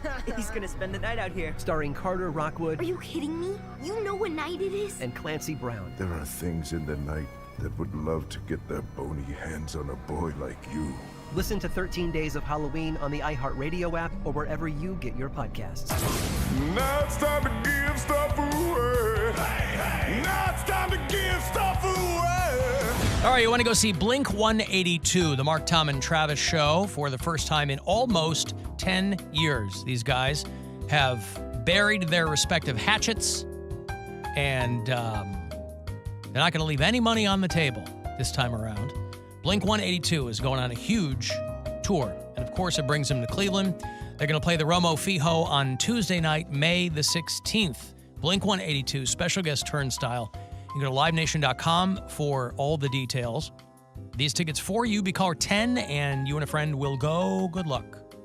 216-578-1007 or 800-348-1007. Now you can enjoy that sickening middle of the night. What am I gonna do with my life? Feeling in the afternoon. The Alan Cox Show on 100.7 WMMS.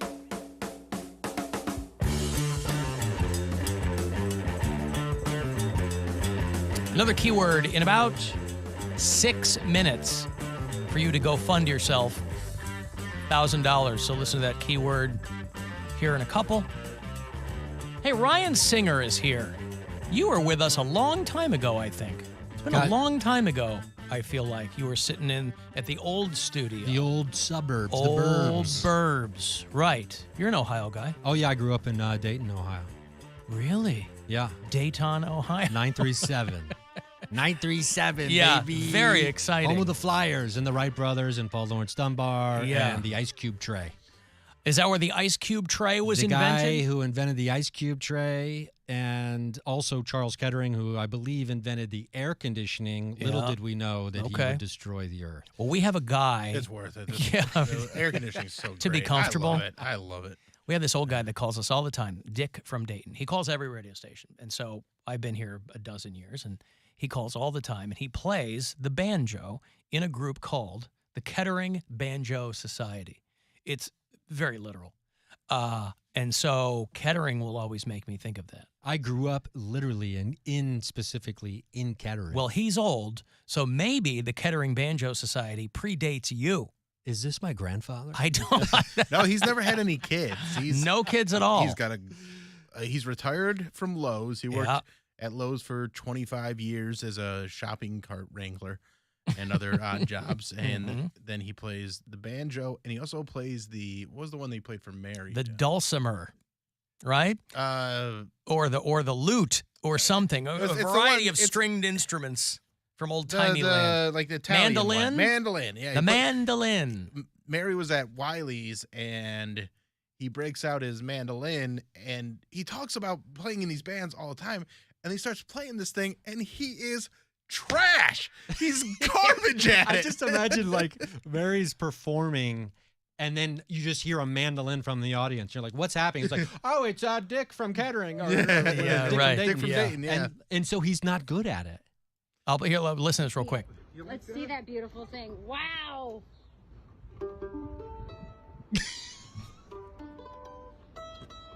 Give us a little something. Yeah, Gets a tune it slightly up, yeah. better from there, yeah, but Oh, not Well, much no, better. let him get into it a little bit. You want me to 'cause- let him get yeah, into it? let him get Okay. into it a little bit, because I Okay, think that let me pull really this over sets here. the stage for it. Okay. See it. Let's see that. And the weather, they get out of tune. Yeah. Pretty good now. Let me tell you a story about Oh wait, I didn't know there was going to be singing. Oh yeah, it's his vocal accompaniment there is. Anyway, Oh my the God. point is, yeah. I'm so happy that there's somebody else who can represent Kettering. Right. I'm happy to take that mantle from Yeah. Dick from Dayton. Hey, Dick from Dayton, if you're listening, hey, we're all together in this in Southern Ohio. Did you go through I feel like last time we saw you, last time I saw you, maybe Bill's seen you since, but I feel like last time you were on the show was a long time ago, and that you looked different. Did you let your freak flag fly between then and now? I probably Was there had a- much shorter hair back then because I think that's what I was thinking of. I think you Yeah. had the longer hair. I think you had a beard. Oh, I just A shaved beard, my okay. beard a few days ago, and I think it was a mistake because I went over to see my mom always and stepdad just like literally yesterday. Well, and it's 40 degrees. And the first thing my stepdad says to me, he goes, "You look like you're putting on weight." And I was like, I'm 46 years old. Yeah. You're trying to weight shame me right Yeah. now. And then The as beard I'm leaving, obscures. he's trying to give me a party-sized bag of peanut M&Ms. I was like, you're sending me mixed messages here, Pops. Like, what's Yeah. happening? You're going to call me fat and then try to sugar me up? Yeah. But like, I don't need a pillowcase full of candy to send I've me on had my a- way. I've had a beard for probably 15 years. Maybe that's what I've I'm always thinking known you of. with. Well, we did a contest in Dayton actually, and I The think Carnival Cruise? the Carnival Cruise. Oh my one. gosh, I Oh, you remember and Bill that. did. At the Dayton Funny Bone. So Dayton Funny Bone, and they brought the top 4 up on stage, and the prizes were a week on the Carnival Cruise Line, like getting like paid work, which is like $4,000. It's like it's a great paycheck, and then I think there was cash prize for second and third, and then fourth place was a Carnival Cruise Line duffel bag full of peanut M&Ms. and I came in fourth place. Do you still have the duffel bag? No, I didn't even take it with me. I'm like, I don't want this. I didn't come for the consolation prize. I think I gave it to one of the audience members. Do you remember who won? I think I was runner-up in that. I think you were runner-up. I know John Wellington, who is he helped found the Cleveland Comedy Festival, was third place. Yeah. And then I want to say it was a black guy. I can't remember what his I name wonder was. if it was Jesse Nutt. Steve No, it was Harvey. Marvin Todd. It was Marvin Marvin Todd. Todd, yes. Marvin Todd won. What was the prize you got for being the silver? What was the first runner-up prize? I think I think it was like also $500. Got a duffel bag. Yeah. But inside that duffel bag was money. Yeah, It was probably $100. $100. I actually thought I had a chance of winning that at the time because we just did 5-minute sets. Yeah. And at the time, I had, a decent 5 minutes that was mostly a 3.5, 4-minute story about the history of America as snacks. But like, I was concerned that I was going to win because if you win on the cruise, you have to do like 45 minutes to an hour of clean material. Yep. Mm-hmm. And then you have to do another 45 minutes of like the Late Show dirty material, right? Mhm. And they want it to be different. Yeah. They don't want you just, dirtying up the same. Yeah, you got to have jokes. 2 hours. You got to have 2 hours. on your hands. And at the time, I think I maybe had 35 minutes if I was really lucky. If you're that getting was the clean. laughs that you wanted. Yeah. It's 35 That was minutes. clean. Because I was never interested in being clean. Yeah. But that United Snacks of America bit of yours is like that's like Gaffigan's Hot Pocket. That's like a big, big hunk for you, right? Like people know that hunk. That's one of the only jokes probably that's ever been yelled at me. Yeah. From the 7 people that will come see me. every Is- once in a while. Well, Ryan Singer and young Bill Squire, they're doing one show tonight, just a one-nighter. They're doing a 7 o'clock show tonight at Hilarities. And you can go to pickwickandfrolic.com for the details on it. But United Snacks of America, I think, is when people go, I know that guy.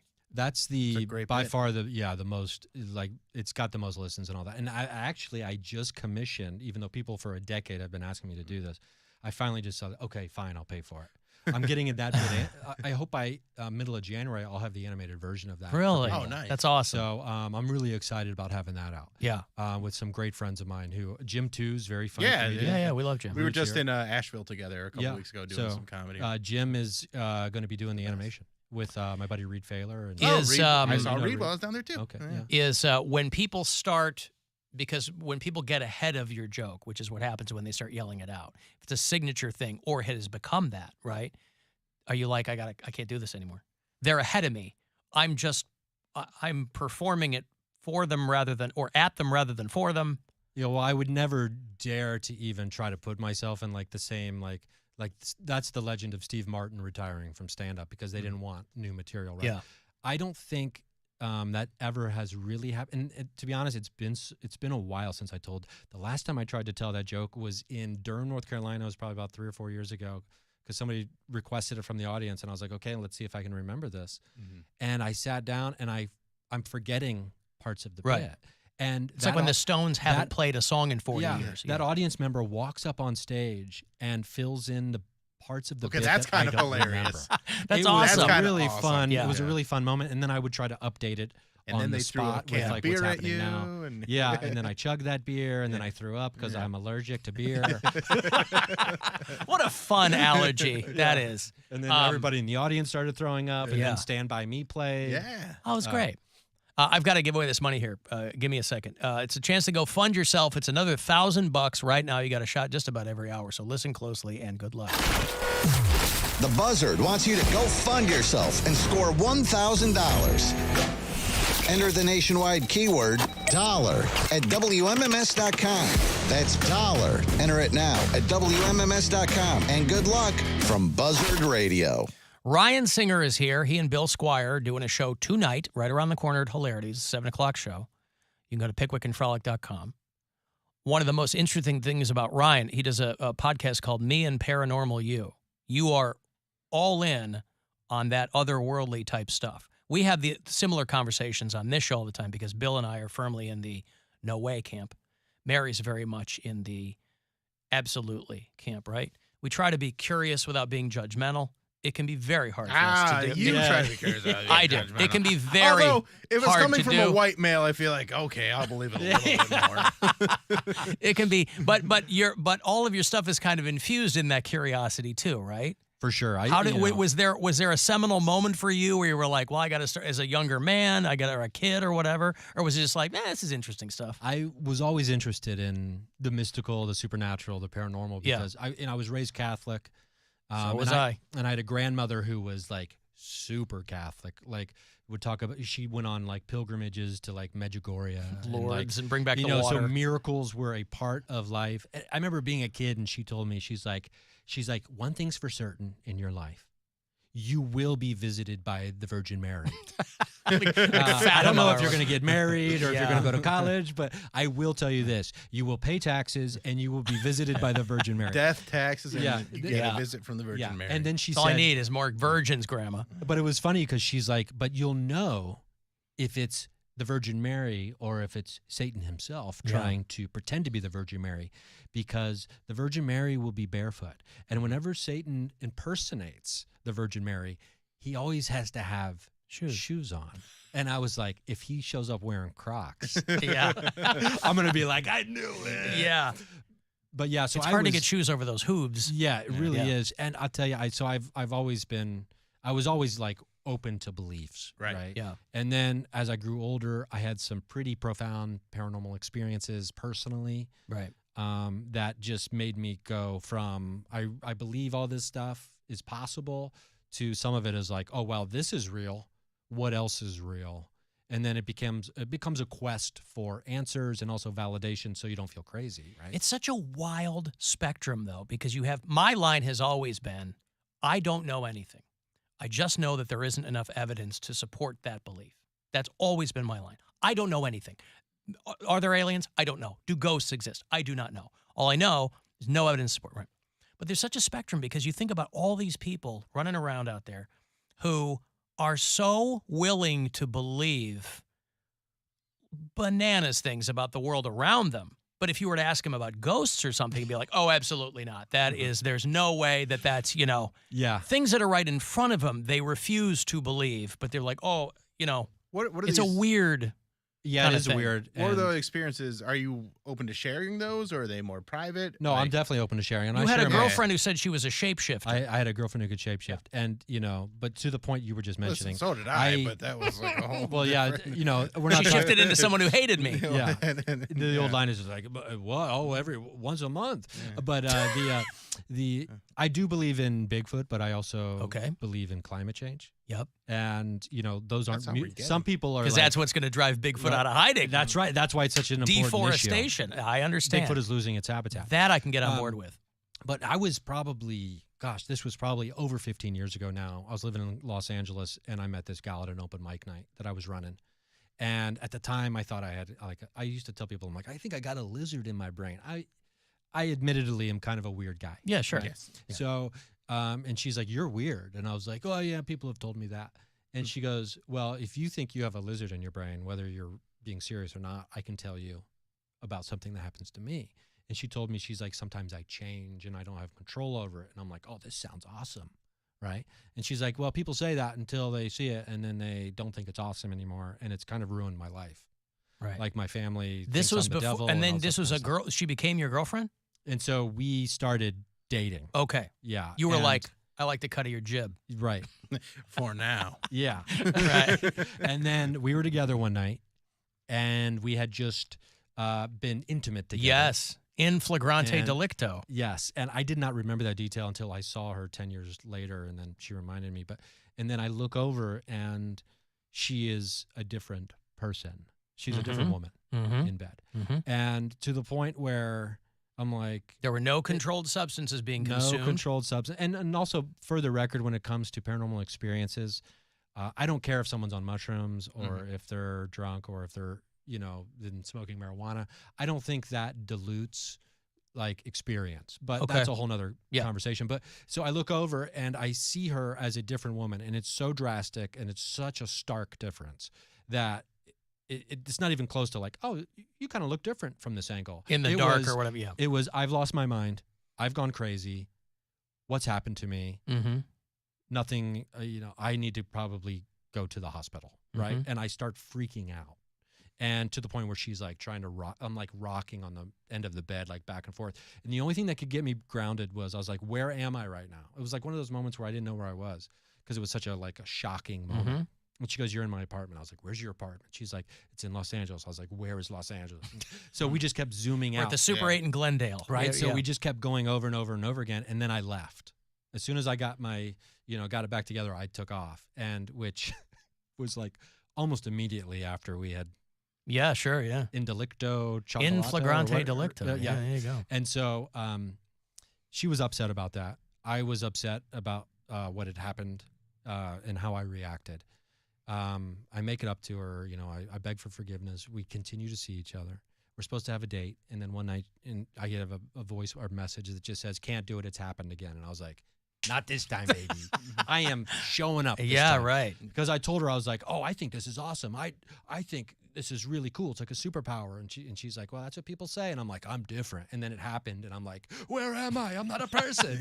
I'm not a person. Yeah, right. So when she would change though, like what physically she looked like a different person, like her features would change? How on the first instance, she was she's of Middle Eastern descent.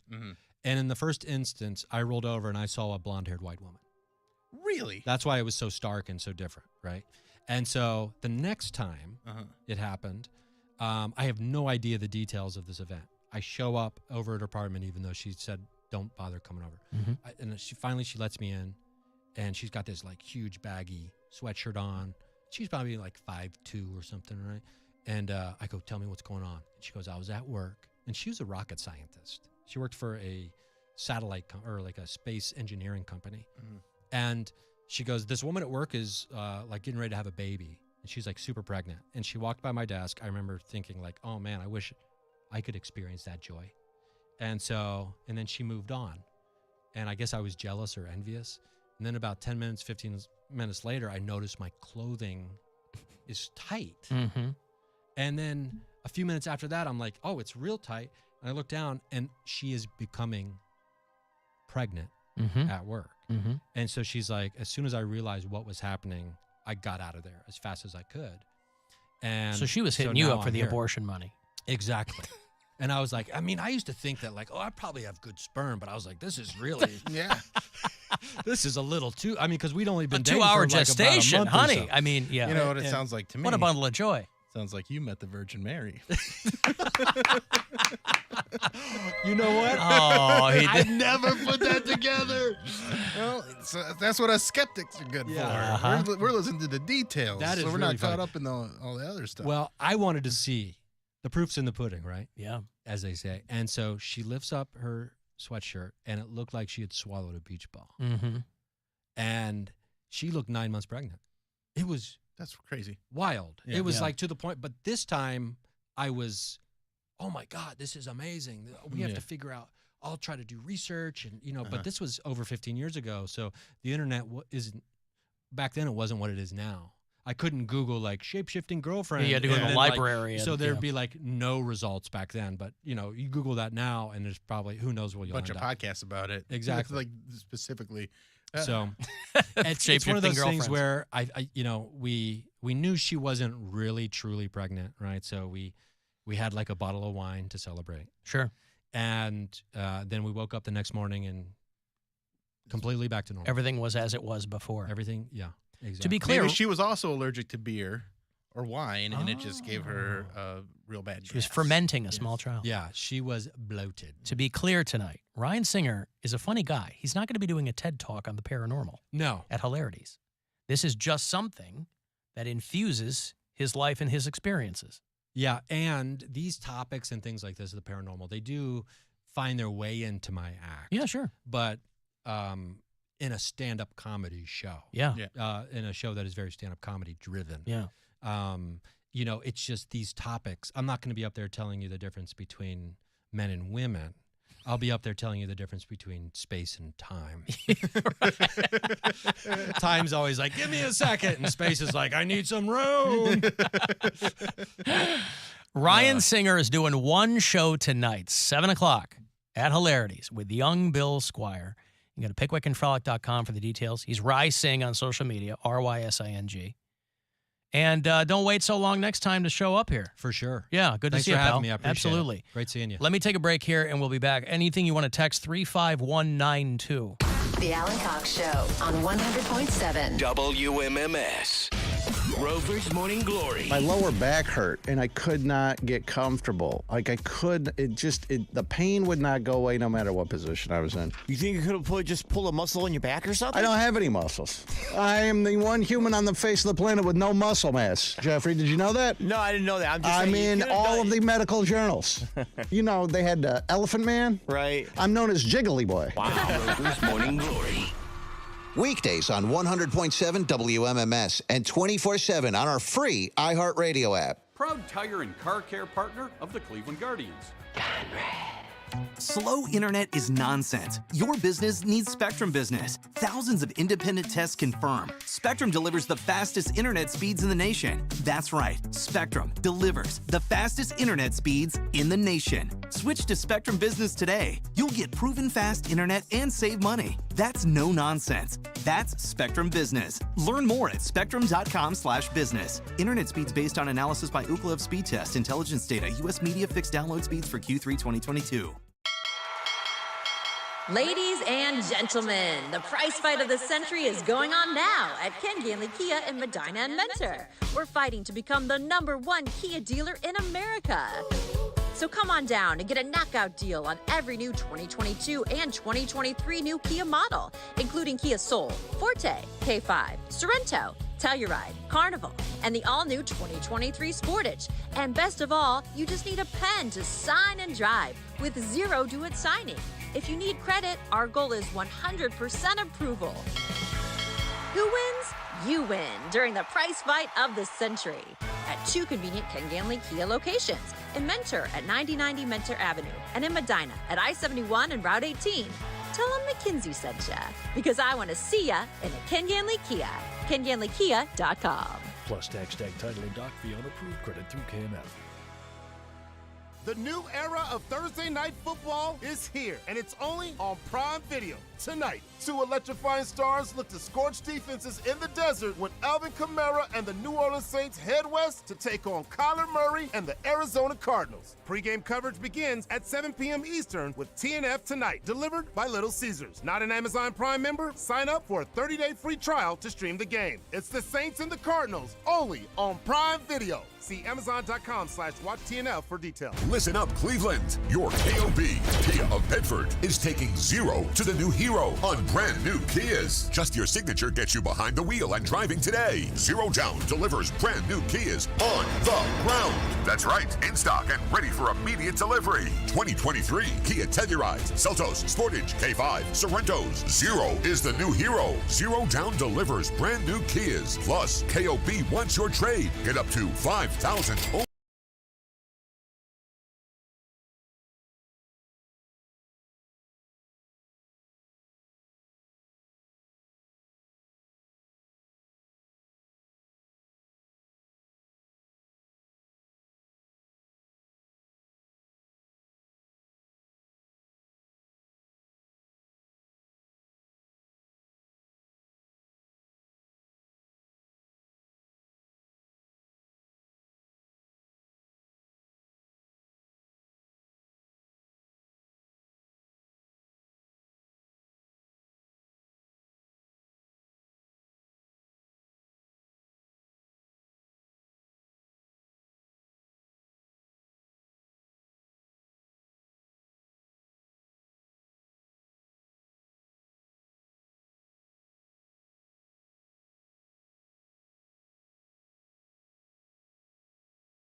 Solutions for all of your battery, lighting, phone, and tablet repair needs, plus volume discounts and more. Sign up for a free business account at batteriesplus.com/business. Batteries Plus. The Buzzard. The home of the Buzzard. Buzzard. This is 100.7 WMMS. Cleveland. Call the Alan Cox Show. He's dumb and stupid. He's lazy. He can't even pronounce Dua Lipa. At least that's what I've heard. 216-578-1007 or 1-800-348-1007.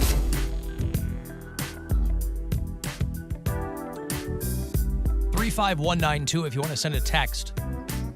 We're going to get Poundcake's weekly weigh-in here in a second. Mary's out, so Bill is going to have to do the heavy lifting on this. Poundcake, the scale's still in the locker, so bring it with you with the camera. Okay, we're doing this right now? We don't have to do it right now.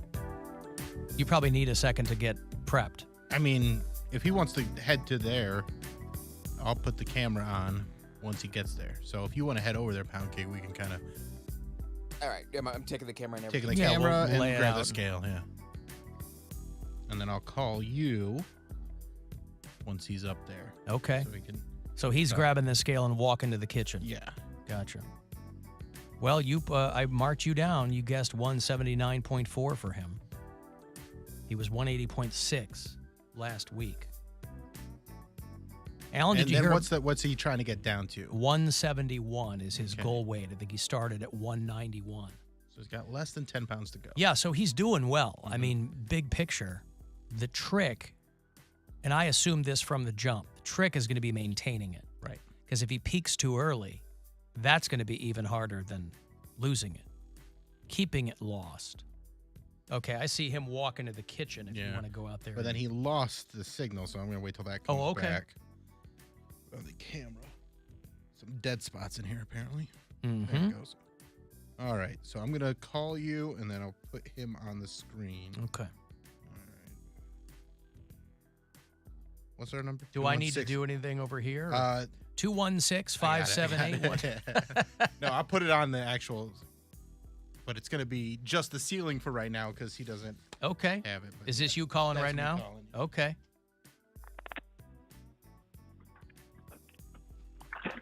There he is. All right. And you got the camera on? I see screen, Poundcake. right? Yes, I do. Okay. All right. All right, Cody. You ready for this? You got your shoes off. You've been doing it shoes off. All right. You know he's going to be looking at your feet this time, too. Yeah, I'm standing back. Hold on. I got the camera the wrong way. Yeah. I do look good. Okay. There we go. All right, here he is, stepping on. I got this. I kind of felt that. Are we gonna do it just one time, or is he gonna get off and then get back on? Get off and get back on. Because I think he did that. 183.6. Oh, he's gonna drive himself crazy here. Yeah, 183.6. I felt that. You felt that. I could tell. You could tell the bloat because of the skinny jeans. What was it? I looked at myself when I was 180. Yeah. It was real small, and I'm like, Okay. So I can feel that. All right. 11 pounds. You got 11 pounds to go, but you got a month and a half to do it. So Almost 2 months to do what's it. the number again? 183.6. 183.6. So he's up exactly 3 pounds from last week. Correct. Yeah. Okay. Well, I'll get in here and switch the camera so it's not just. All right. Well, there you go. There's his weekly weigh-in. And Poundcake, your thoughts? Well, he's not back to his studio yet. Oh, he called it though. Yeah, he did call. He thought he was going to be up. I was being optimistic for him, but he knows his body. He's been, he's got that thick pubis. He really does. It's like a shelf, really. It's like an awning. Yeah.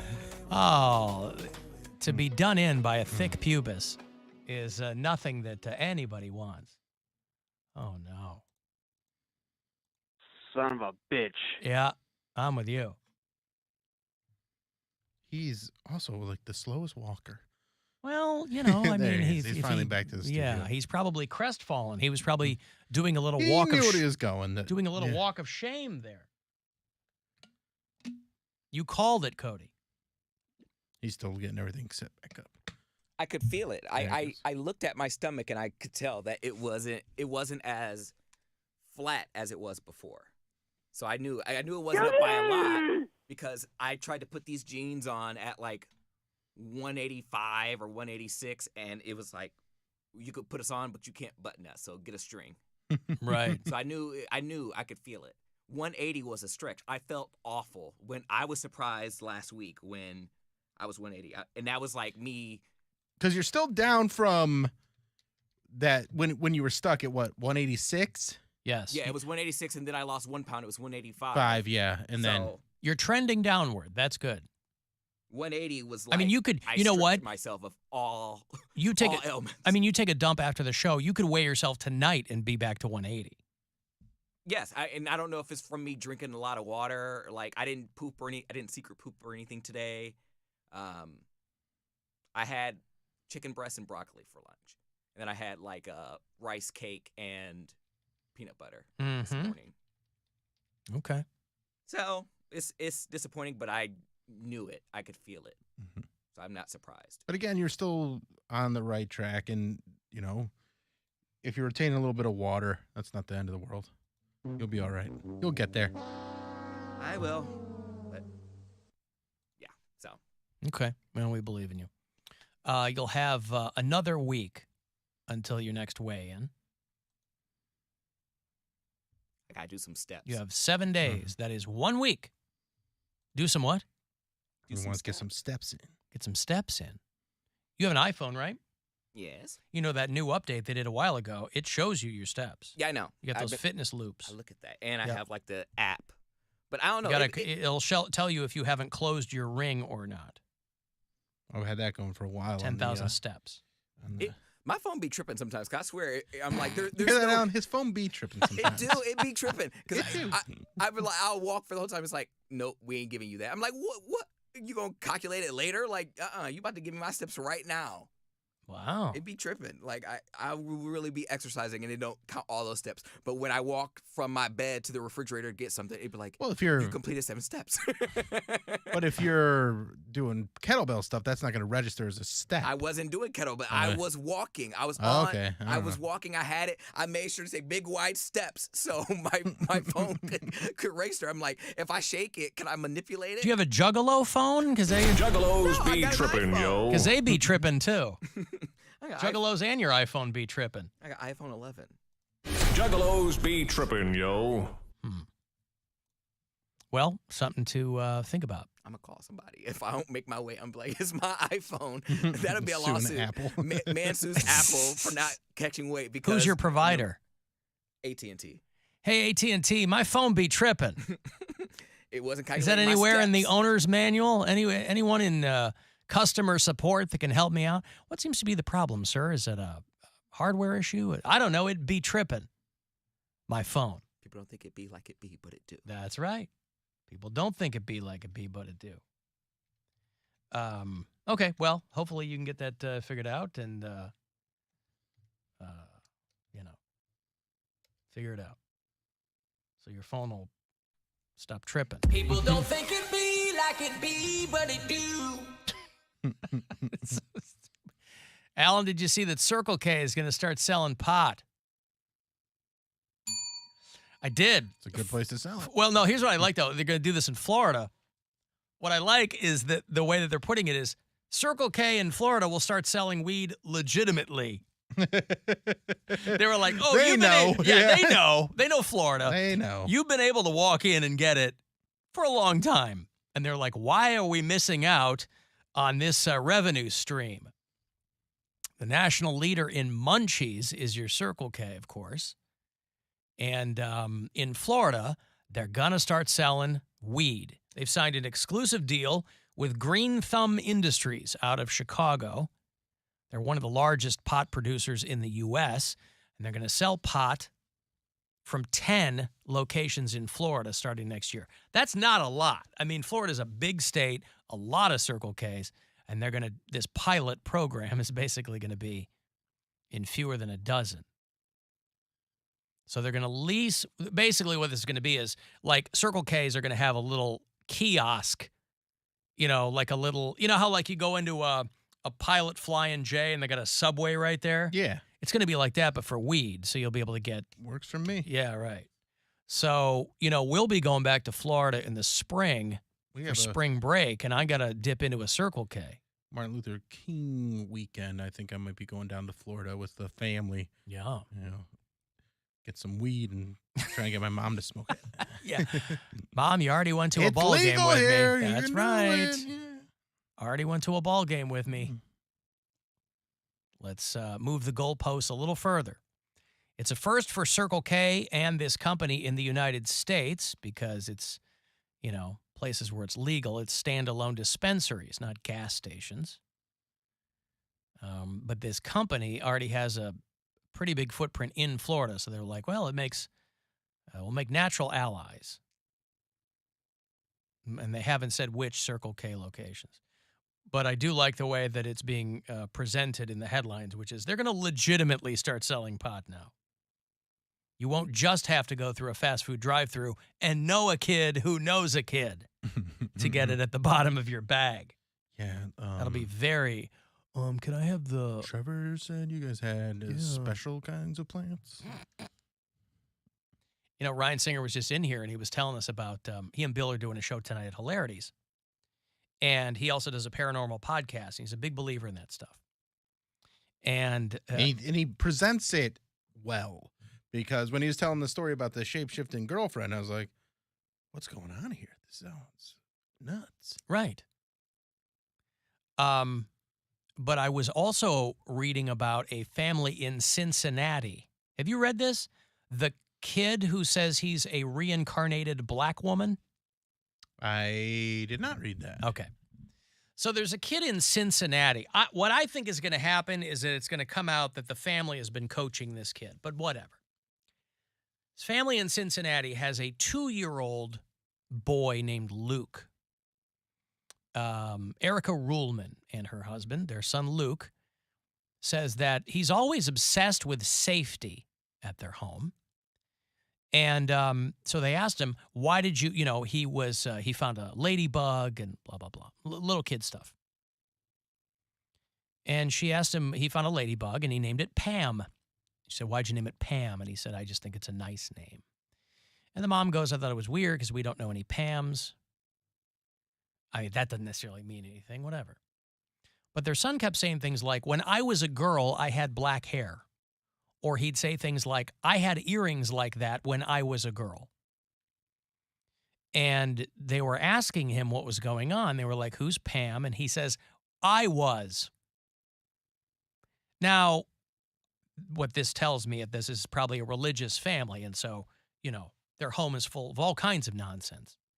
But the story is that this little 2-year-old boy, his family says that he is a reincarnated black woman who died in a fire in Chicago. Which, yeah. They said, what do you mean you used to be Pam? And he said, well, I used to be, but I died and went to heaven and saw God, and God pushed me back down.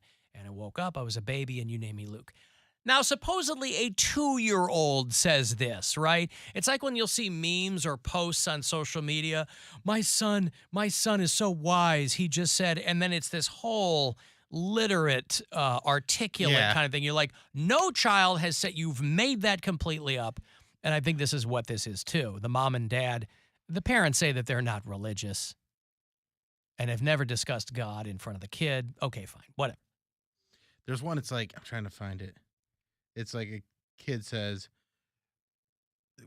books, that's where stories are remembered forever or something like that. And that's what the mom said that their 3-year-old said. And the next comment is like, your dumb kid didn't say that. This is 100% made up. Yeah. Right. So the kid's grandmother said she remembered a book she read in the 70s about a doctor who was studying past life claims. So they asked the kid, do you remember how you died? And he said it was a fire. And then he made a motion like he was jumping off a building. And they get to, yes, it was in Chicago. This kid has no clue where Chicago even is. So they're really making a lot of leaps in logic. This whole story is contingent on this 2-year-old saying all these things.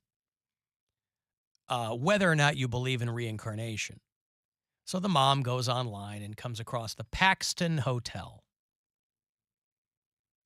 which was a residential building.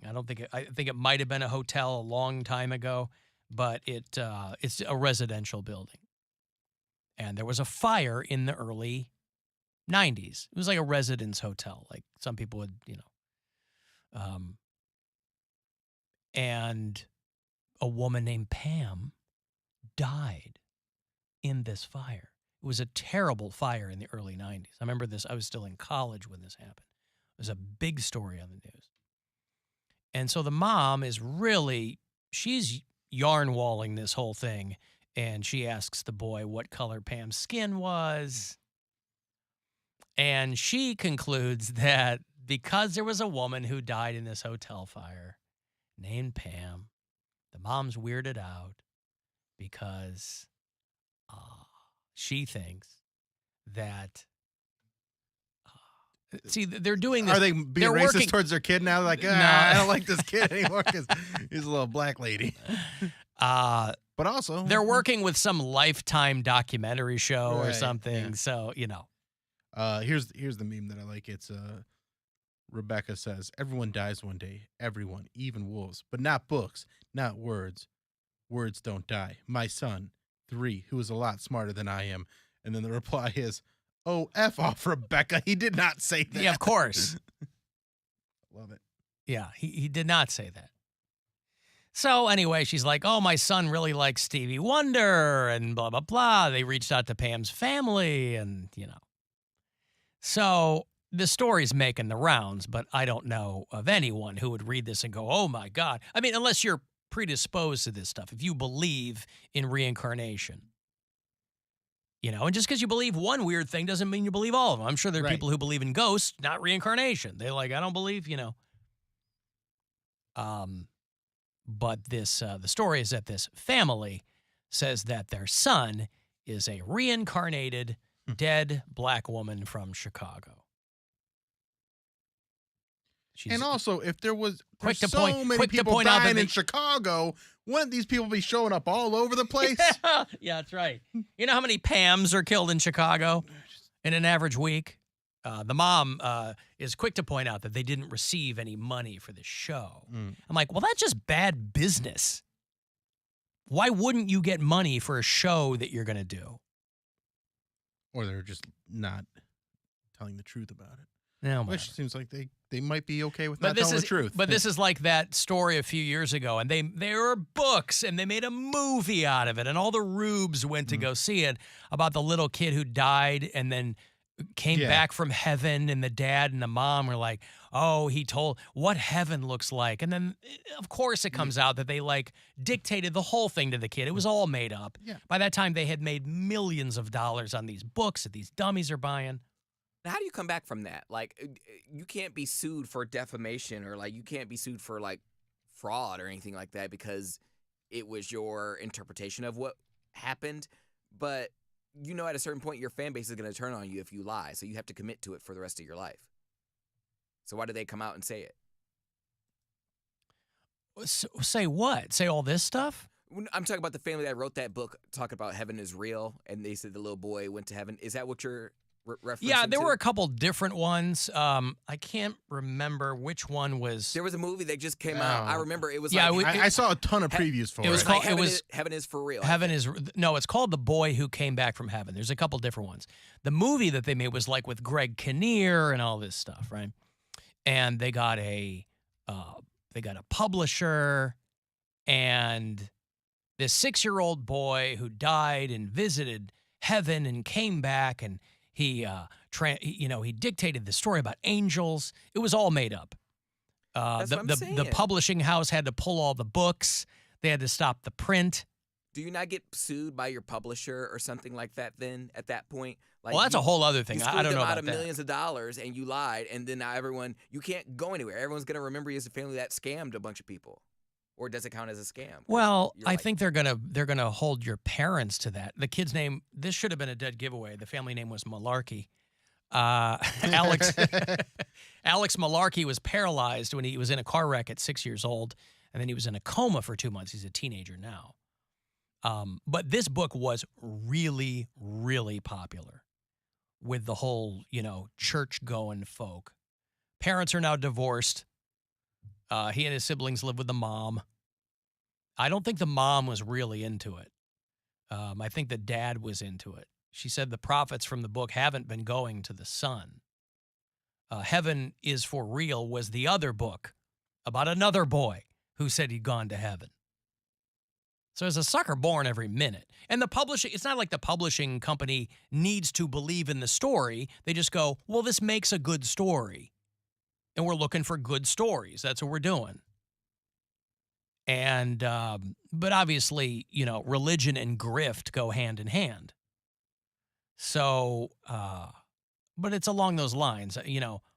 Who knows what this Lifetime show is going to be with this boy in Cincinnati whose parents, he's a dead black woman from Chicago, but I don't know.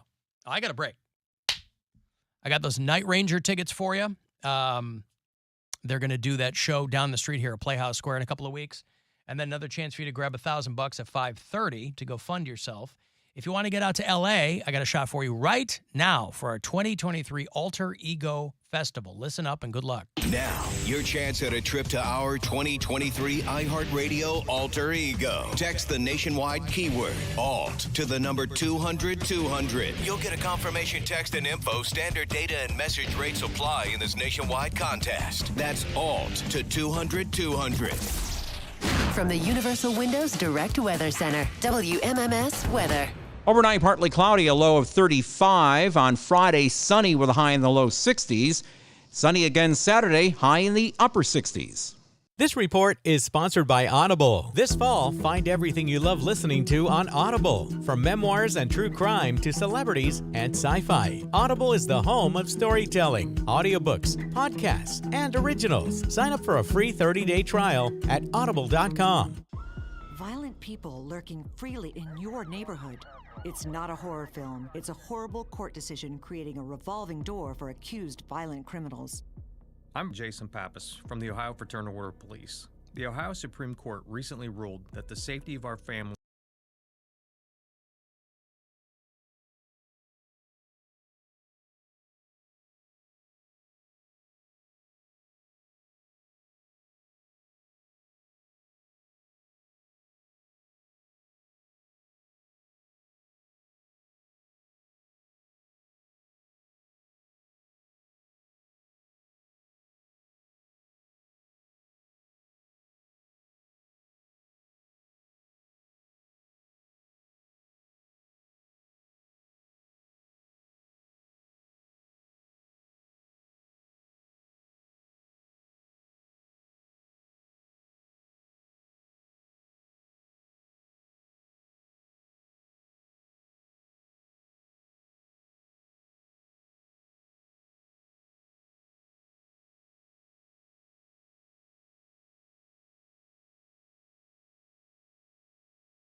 Seattle with iHeartRadio.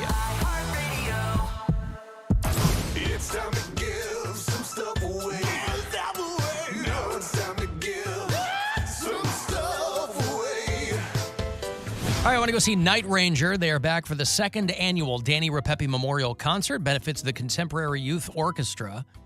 It's right down the street here at KeyBank State Theater at Playhouse Square. Wednesday night, November the 9th. The tickets are on sale if you go to playhousesquare.org. In fact, they're doing a BOGO right now. If you use the promo word BREAKOUT, you can get two $50 price level tickets for the price of one for a limited time. Playhousesquare.org for all that info. And they're going to have auction items and raffles, all that stuff. All benefits the Contemporary Youth Orchestra. Night Ranger front and center. So they're looking forward to a big, big fun show that night. And you can be there, you and a pal. Caller 10, 2 tickets here, 216-578-1007 or 800-348-1007. Fully intending to claim the title, Mistake by the Lake, for ourselves. The Alan Cox Show. On 100.7 WMMS.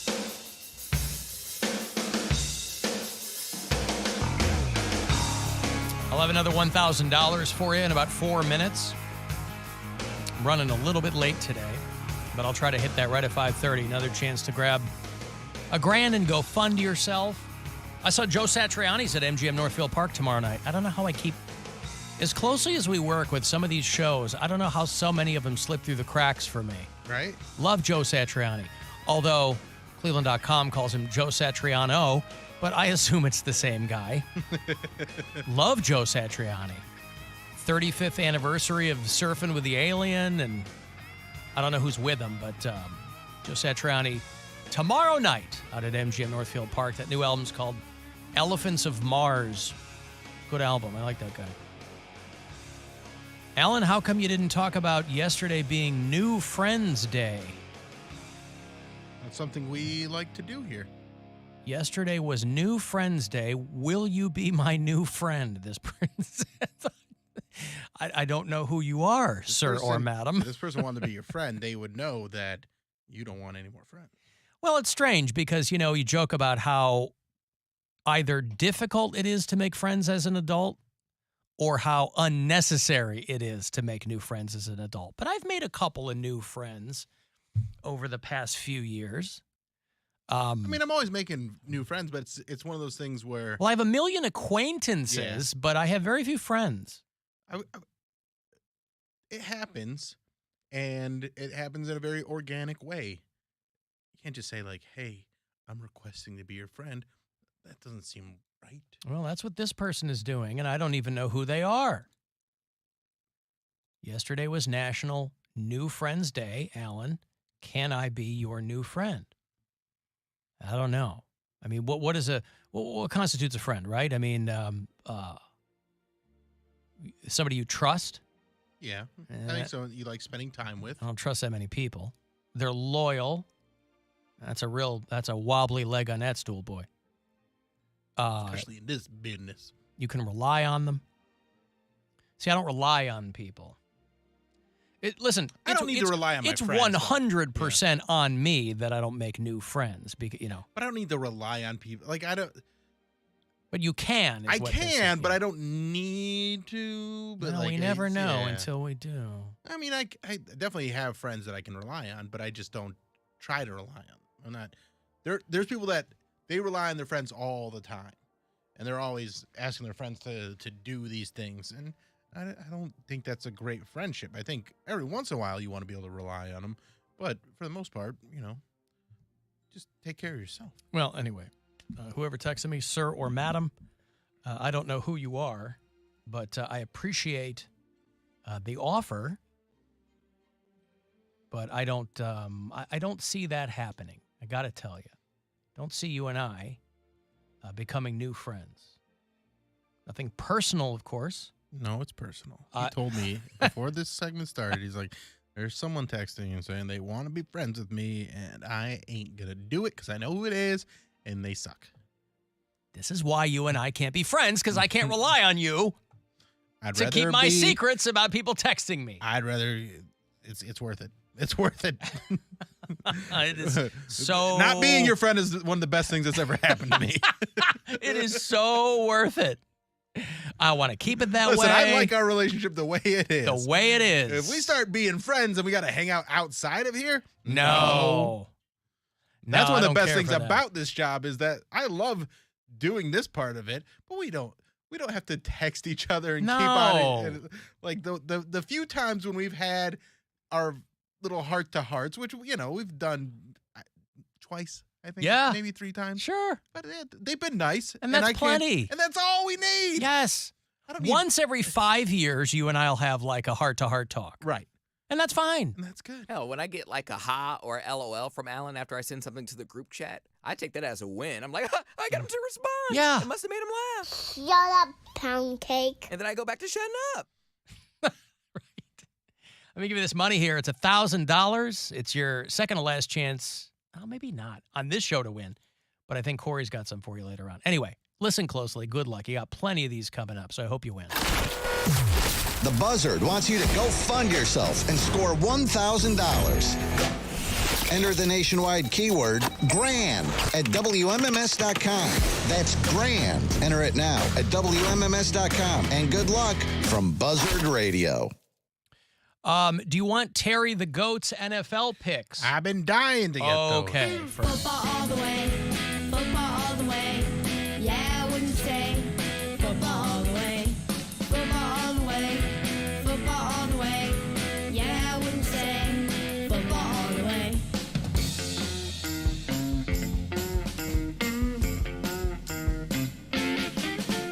All right, so Terry the Goat is out there in Carlton, Pennsylvania. Al Marcinek, who runs Marcinek Farms, is our bureau chief out there. And for the past few seasons, one of his goats, Terry the Goat, has been picking NFL games for us. And overall, she's got a pretty good record. Overall, she's a winning goat. If you're watching the live stream, he's always kind enough to send us some video in anticipation of her picks, too. Here we are back in Carlton, Pennsylvania, where Terry is the talk of the barn with her stellar performance on week 6. She will now be released, and she will head over to the prediction station, and her predictions will be posted on Thursday. That's right. Okay, so she gave me her week 7 picks. And let me see how many games she gave me, because they really kind of go back and forth. Last week was her best week yet. Week 6, she went 6-2. This week, she gave me 11 picks, including the Browns game, which she doesn't always do. So including the Browns game. So here are, what's tonight's game? Tonight is the Cardinals. Who are they playing? Saints. Saints, okay. I'm so bad at marking these things down. And posting them. I always set a post on our Facebook fan page, and I forgot to do that again. I'll put them up. Don't worry. Okay, anyway, she picks the Saints over the Cardinals. That's tonight. Thursday Night Football over on Amazon Prime. She picks the Carolina Panthers over Tom Brady and the Buccaneers. The way he's been working lately, picking anybody over the Buccaneers is, you might be safe doing that. The Lions over the Cowboys. New York Giants over the Jacksonville Jaguars. She picks the Tennessee Titans over the Colts of Indianapolis. The Green Bay Packers over the Washington Commanders. The New York Jets over the Broncos. Okay. Bills LA Chargers over the Seattle Seahawks. Yes. Talk about Terry. She picks the Miami Dolphins over the Pittsburgh Steelers. She picks the New England Patriots over the Chicago Bears. Ouch. Well, I don't care for that. Those Patriots are looking pretty decent, though. And finally, Cleveland Browns are playing the Baltimore Ravens in Baltimore. Terry the Goat chooses the Cleveland Browns to beat the Baltimore Ravens. That would be real big for them. Yeah. In the division, that would put them at 2-0 in the division. Great. To get them that much closer to 500. Yeah. So there's Terry the Goat's Pigs for Neither left nor to right. week 7. Thank you, Terry. Straight through the heart of them righteous uprights. Drop kick me, Jesus, through the goalposts of life. Make me, oh, make me, Lord, more than I am. Make me a piece in your master game plan. Free from the earthly tempestion below. I've got the will, Lord, if you got the toe. Drop kick me, Jesus. The goalposts of life. Bend over in neither left nor right. Straight ba-doo-doo-ba-doo, la-ba-la-boo. Drop kick me, Jesus. Through the goalpost. I would have loved to have sung that hymn as a hymn in church. That would have been a fun one. HYMN. Yeah. A hymn. Yeah.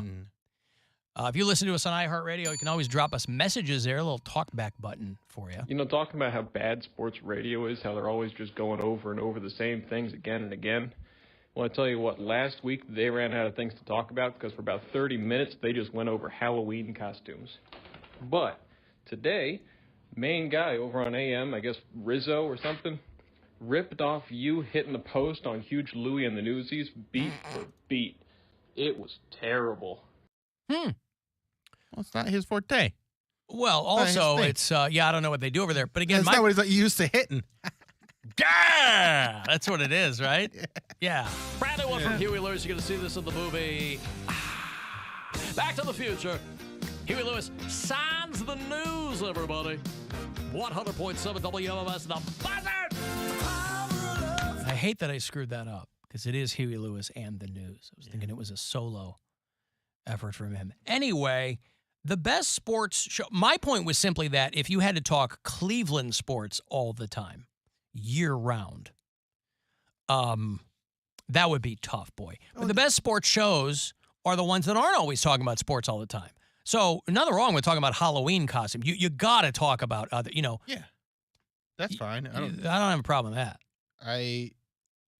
We talk a little bit of sports on. And by the way, my have podcast. fun doing my stuff. Jason Carr, our old boss, he's in Florida now, and he tells me, he goes, "I'm stealing all your bits. I'm going to do all your bits." What's he doing? Can we should rate him doing the bits. I don't want to know what he's doing. Because if he doesn't do a good job, it's just going to make me mad. I want that to be the bit. No, that's on him. Then we can go, hey. He's running his own radio station, and if he, you let him do it down there. I'll watch my own backyard up here. Maybe Rizzo doesn't have a background in music radio. I started as a disc jockey. You had to hit the post on all kinds of stuff. I don't know anything about him. He might not, well, I know one or two things about him. Allegedly. Is he the guy that's, is he Goldhammer's co-host? Aaron Goldhammer used to be my upstairs neighbor when I first moved to Cleveland. I have no idea. Okay. I do not listen to any other radio shows. No, in I don't this either. town, so That's how I don't know. People are like, "Hey, I know you know everything about Cleveland radio." I'm like, I know nothing about Cleveland radio. I am not punching around on the dial. I have a couple of people I know. Like I know Slats. He and I go back a little ways. He used to be here, but I know he's up the street doing stuff. But I'm like, I do not know about Cleveland radio. People throw me names like I'm supposed to know who they are. I go, I don't know. They're like, they've been here for 30 years. I have no clue. I got my own stuff to do. I'm not paying attention to what other people are doing.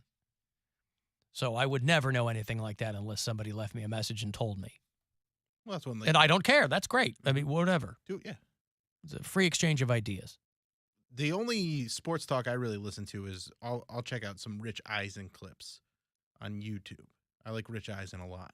I think he's He's a guy that and funny and but again, I'm watching 12 minutes of a show every week. I only know him because didn't he get sued by, like he was banging a coworker or something? Oh, was he? Yeah, something like that. That's what I remember. I think he's interesting and funny enough. If I'm going to listen to someone talk about sports, it's probably going to be him. Huh. But even then, I don't consume that much of it because it does get very repetitive. There was a girl that was in Philly, I think, who Rich Eisen was poking on the side. Ooh. Yeah. a girl named Alicia Lane, who used to date my buddy Chris Booker. Well, when he was in Philly. She makes her way around. He's got a little nameplate, but it's not his name. It just says best dad ever. It doesn't say best husband ever. Just best dad ever. So. Maybe I shouldn't even say that. Maybe it was a while ago. Maybe they were just exchanging raunchy photos. I don't know. Love that stuff. Just not on my end. You can just send me stuff. I'll look. But not with a coworker. Oh no. Oh wait, we're not supposed to do that. Does that mean? Listen, all you of do my you. heartbeat? See how it all works out. Alan, just put limits on your time. Put time limits on your friends. I'll be your friend for 30 minutes. No, listen. I've done that before. I'm not disrespecting the concept of friendship. I mean, I think friendship requires time and effort, and I'm fully in favor of it as a concept. It's just that I got other things to do. And frankly, you're not going to benefit that much from having me as a friend, from my friendship. Right? Why be a half-assed friend to somebody? I mean, people got to know their limitations. So there's no point in making somebody put up with that. I've got to take a break. If you want to send a text 35192 to get me there, you can watch at AlanCoxShow.com, listen wherever on the iHeartRadio app. The Alan Cox Show on 100.7 WMMS. At the Buzzard, you show us yours, and we'll give you our tickets. When you're at a show or game, rock your Buzzard gear. If we spot you showing your Buzzard, we just may upgrade your seats. Or hell, we may even buy your next round. Show us your Buzzard next Saturday at the Smashing Pumpkins show, because we'll be on the lookout to give out some lower bowl seats. Hey, it's the shirt you were gonna wear anyway, right? Right? 100.7 WMMS. Your afternoon drive is brought to you by the Ken Ganley Auto Group, Ohio's #1 automotive retailer. Kevin Red here with Mentality. I'm here with one of our clients. It's mainly just a lack of focus. I couldn't really zone in on what I was doing, and I would have 3, 4, 5, even 6 cups of coffee a day. And like, well, there's something not right. So I did a little bit of research and found Mentality Health. I went there, did just a basic consultation, went over to the lab work, and then a week later, it turns out that there was low T levels, and then I ended up starting treatment a week later. We've helped thousands of guys get their life back on track. Start today at lowtusa.com. That's lowtusa.com. Falls Motor City, the deal is for real. Lease the 2022 Jeep Compass Limited 4x4 for only $349 per month for 36 months with only $29.95 due at signing. Get leather trim seats, 10.1-inch touchscreen display, rear view backup camera, blind spot monitoring, and much more. Visit fallsmotorcity.com for Jeep Adventure Days and get photos and up-to-date sale pricing on all new Compasses in stock. Offers include all applicable rebates and incentives with approved credit, in-stock units only. All lease plus tax, title, and plates. 10,000 miles per year. I absolutely love my dog, but the constant shedding, not so much. But then I got a Swiffer Sweeper Pet Kit, and it is amazing. These super thick cloths pick up a crazy amount of hair. Just look at all that. And that was from just one swipe.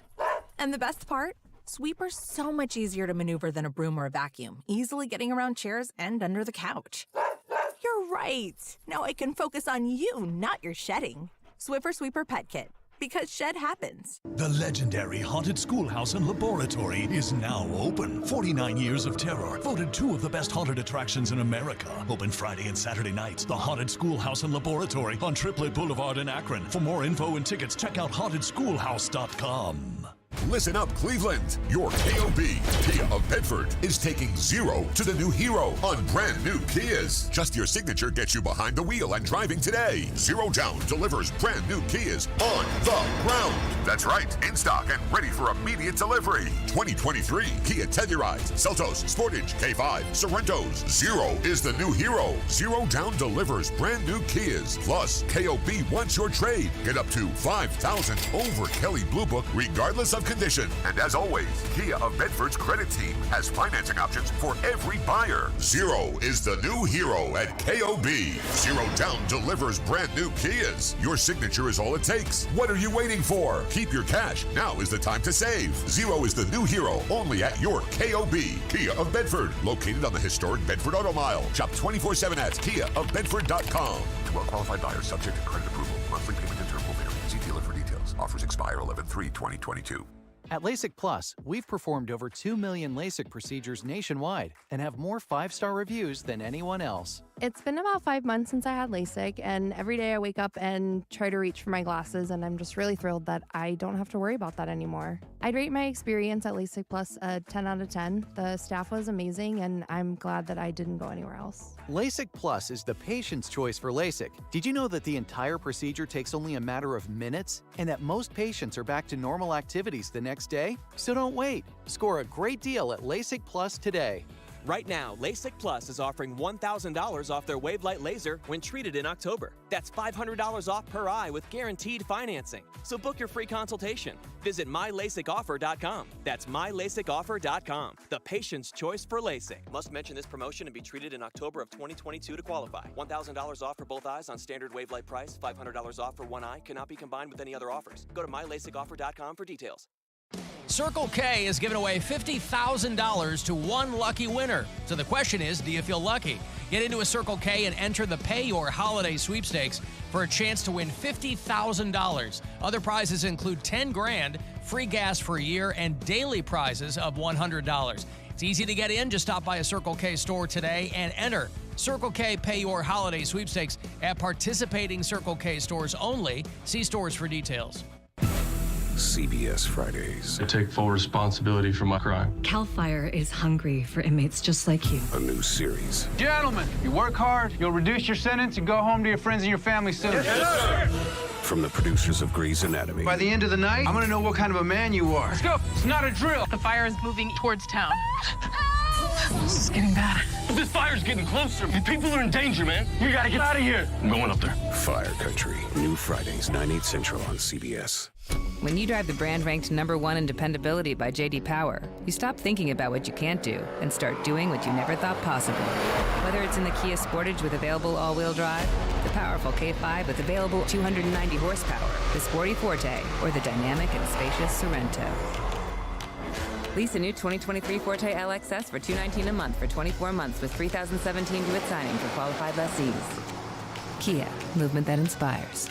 Kia received the fewest reported problems among all brands in the J.D. Power 2022 U.S. Vehicle Dependability Study based on 2019 models. See jdpower.com/awards for 2022 details. Call 800-333-4KIA for details. Always drive safely. New 2023 Forte LXS 2.0 liter i4 IBT 21,085 MSRP. MSRP includes destination handling and excludes taxes, title, license fees, options, and retailer charges. Extra prices up by dealer and may vary. Lease from Kia Finance and approved credit. Lessee is responsible for insurance, maintenance, repairs, 20 cents per mile over 10,000 miles a year in excess wear. Subject to vehicle availability and dealer participation. Must take delivery by 10/31/22. Limited inventory availability. See dealer for available stock. Sometimes life throws you curves, and when it does, you may need a loan to lean on from a lender you can count on. For over 25 years, Advance America has been your community lender, offering personal loans up to $1,000 to better fit your life. With 5-star customer service and the money you need today, Advance America is here. Stop by an Advance America store near you or visit advanceamerica.net to get up to $1,000 today. Applying doesn't impact your FICO score, subject to approval. Have you been waiting for just the right job? Then welcome to the end of your search. Amazon has seasonal warehouse jobs in your area, and now is a great time to apply. You can start getting paid right away and work close to home. Applying is easy. You don't even need an interview. So what are you waiting for? Come join the team and get a great seasonal job offer today. Visit amazon.com/hiring. Amazon is an equal opportunity employer. Venture X from Capital One is the travel card for people always asking, where next? You earn 10x miles on hotels and rental cars, and 5x miles on flights booked through Capital One Travel, and 2x miles on everything else you buy with Venture X. Plus, receive premium travel benefits like access to over 1,300 airport lounges. The Venture X card from Capital One. What's in your wallet? Terms apply. See CapitalOne.com for details. Ram Power Days is going on now with our most powerful lineup of trucks ever. Don't just feel the power, own it. And now, well-qualified lessees get a low-mileage lease on the 2022 Ram 1500 Bighorn Crew Cab 4x4 for $409 a month for 36 months with $4,331 due at signing. Tax, title, license extra, no security deposit required. Call 1-877-RAM-5722 for details. Requires dealer contribution, at least through Ally Financial. Extra charge for miles over 30,000. Residency restrictions apply. Take delivery by 10/31/22. Traffic. From the Elk and Elk Traffic Center, for an injury lawyer dedicated to every client every day, call 1-800-ELK Ohio. Headaches on the highway. First accident in Ventura on 90 West, past Vrooman Road. We've got the accident blocking the left lane. Once past that, only one lane is open right before 306, where a jackknife tractor-trailer truck and a fuel spill accident being cleaned up. In other locations, crash cleanup continues. East 97th Street at Mount Auburn Avenue, Ridge Road at Thornton Drive, West 25th Street at Division Avenue, Wallings Road west of Broadview, Route 8 South past Route 303. Jackie Roberts in the Traffic Center. This report is sponsored by Classic Ford in Menor.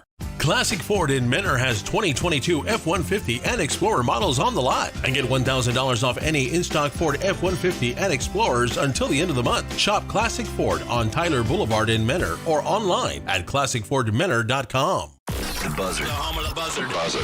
This is 100.7 WMMS. Cleveland. Call the Alan Cox Show. The show is nothing more than a melange of bad jokes and mind-numbing banter. 216-578-1007 or 1-800-348-1007.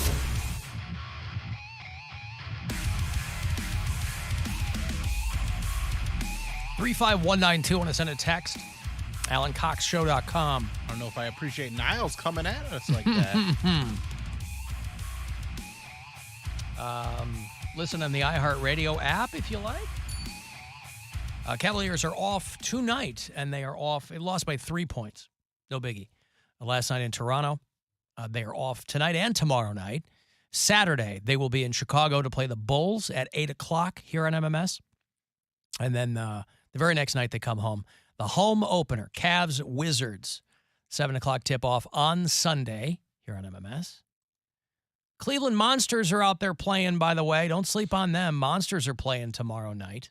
It's an away game.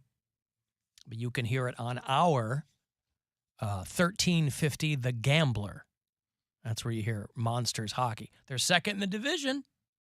Monsters are doing well. Yay. Right behind the Belleville Senators from Ontario. Well, you're not going to catch the Belleville Senators. I mean, you might. Top notch, right? They're no Hershey Bears, but I mean, you could catch them. They're no Charlotte Checkers. If you have a team in Hershey, Pennsylvania, you got to call them the Squirts. All right, tonight, AHL hockey, the Manitoba Moose of the Central Division taking on the Hershey Squirts from the Atlantic. Very exciting tonight. The Hershey Squirts. Right? Yeah, but that implies that they're small or diminutive or short. No. Or ill-prepared. Oh, all right. They could be squirting things. Yes, they could. It could just be water. They're just Hershey squirting water. And it would be fun. You know, every town needs something to be proud of. And obviously Hershey, they've got that Hershey Park or whatever. Their whole civic identity is based around chocolate. But it would be fun for that local media to be like, hey, the Squirts. Mm-hmm. You go take squirts, the ice. Go kisses, go bars. Yeah. Something that ties into Hershey. Yeah. And what are they? The Hershey Bears? Hershey Bears, yeah. That's dumb. Yeah. That's so waste. What about the Hershey Barbaras? I don't know. Hershey An actress. Oh, okay. Is an actress named Barbara Hershey. I don't know that. Yeah. And most recently, she's been in those Insidious movies, right? But she was a big deal back in the day, Barbara Hershey. I think she was, she and Bette Midler were the two leads in Beaches. People remember the movie Beaches. Never saw Beaches. Hershey Barbara would be how she would be listed in the old white pages. You never saw Beaches? No, never saw Beaches. Huh. Well, it came out when I was 6 years old. Oh, okay. I guess that wouldn't be an appropriate movie for a And then 6-year-old. From the time I was 6 up, I was never like, boy, I need to go back and watch Beaches. Mhm. The only time I really heard about Beaches was from Seinfeld. That's the only reason I know what Beaches is. Well, I think once you, and this is going back to this friendship conversation before the break, yesterday being New Friend Day, I guess it's all contingent on if you've ever found someone that you considered the wind beneath your wings. I think Beaches, by the way, was where like people started to know who Mayim Bialik was. I think that was before Blossom. Maybe it was after.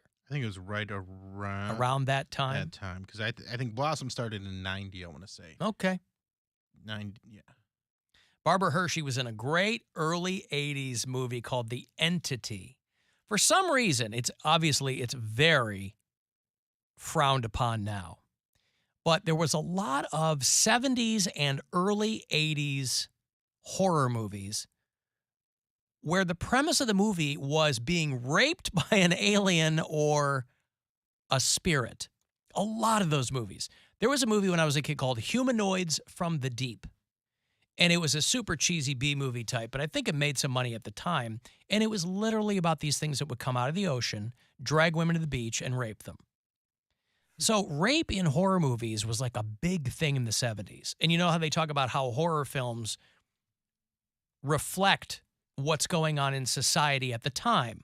So in the 50s, all the horror movies were about giant animals because of the atomic age. People were worried about radiation and things. So you had a movie with giant ants or giant lizards, things like that. And then you moved into the 70s.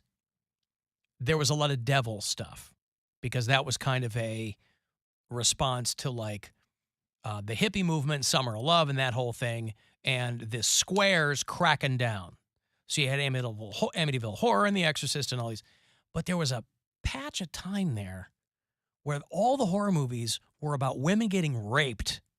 And The Entity was one of those movies where this woman is raped by something invisible and she's in therapy and her therapist is trying to believe her.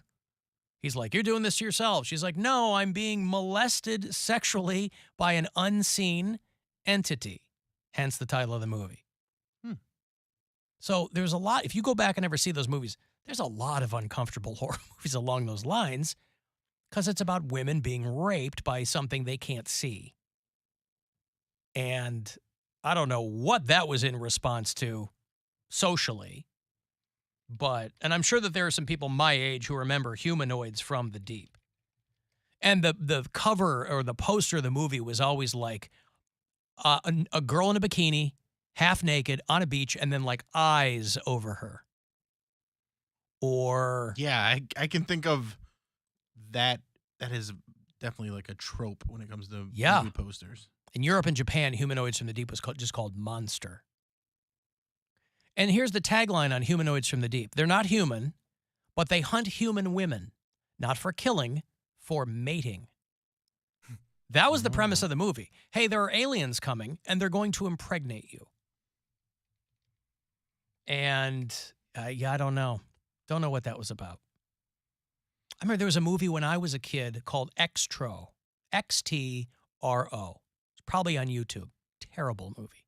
But it's another movie where a woman gets raped by an alien, gives birth to a kid whose dad, the alien, comes back. It was really bad acting, bad everything. A British movie. And bad effects, a lot of goo. But yeah, these movies are all premised on an alien raped my mom. I'm surprised there wasn't a movie called An Alien Raped My Mom. There's still time. Maybe. But that was a big thing for a while. Bloody Angels. A Crack in the Floor. Well, anyway. Horror movies go to weird places.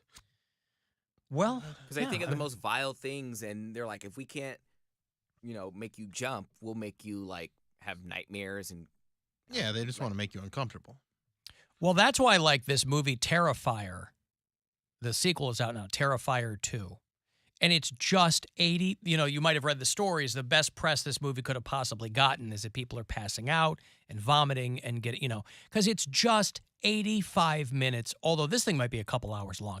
There's just the slightest bit of a story, and it's just hardcore gore.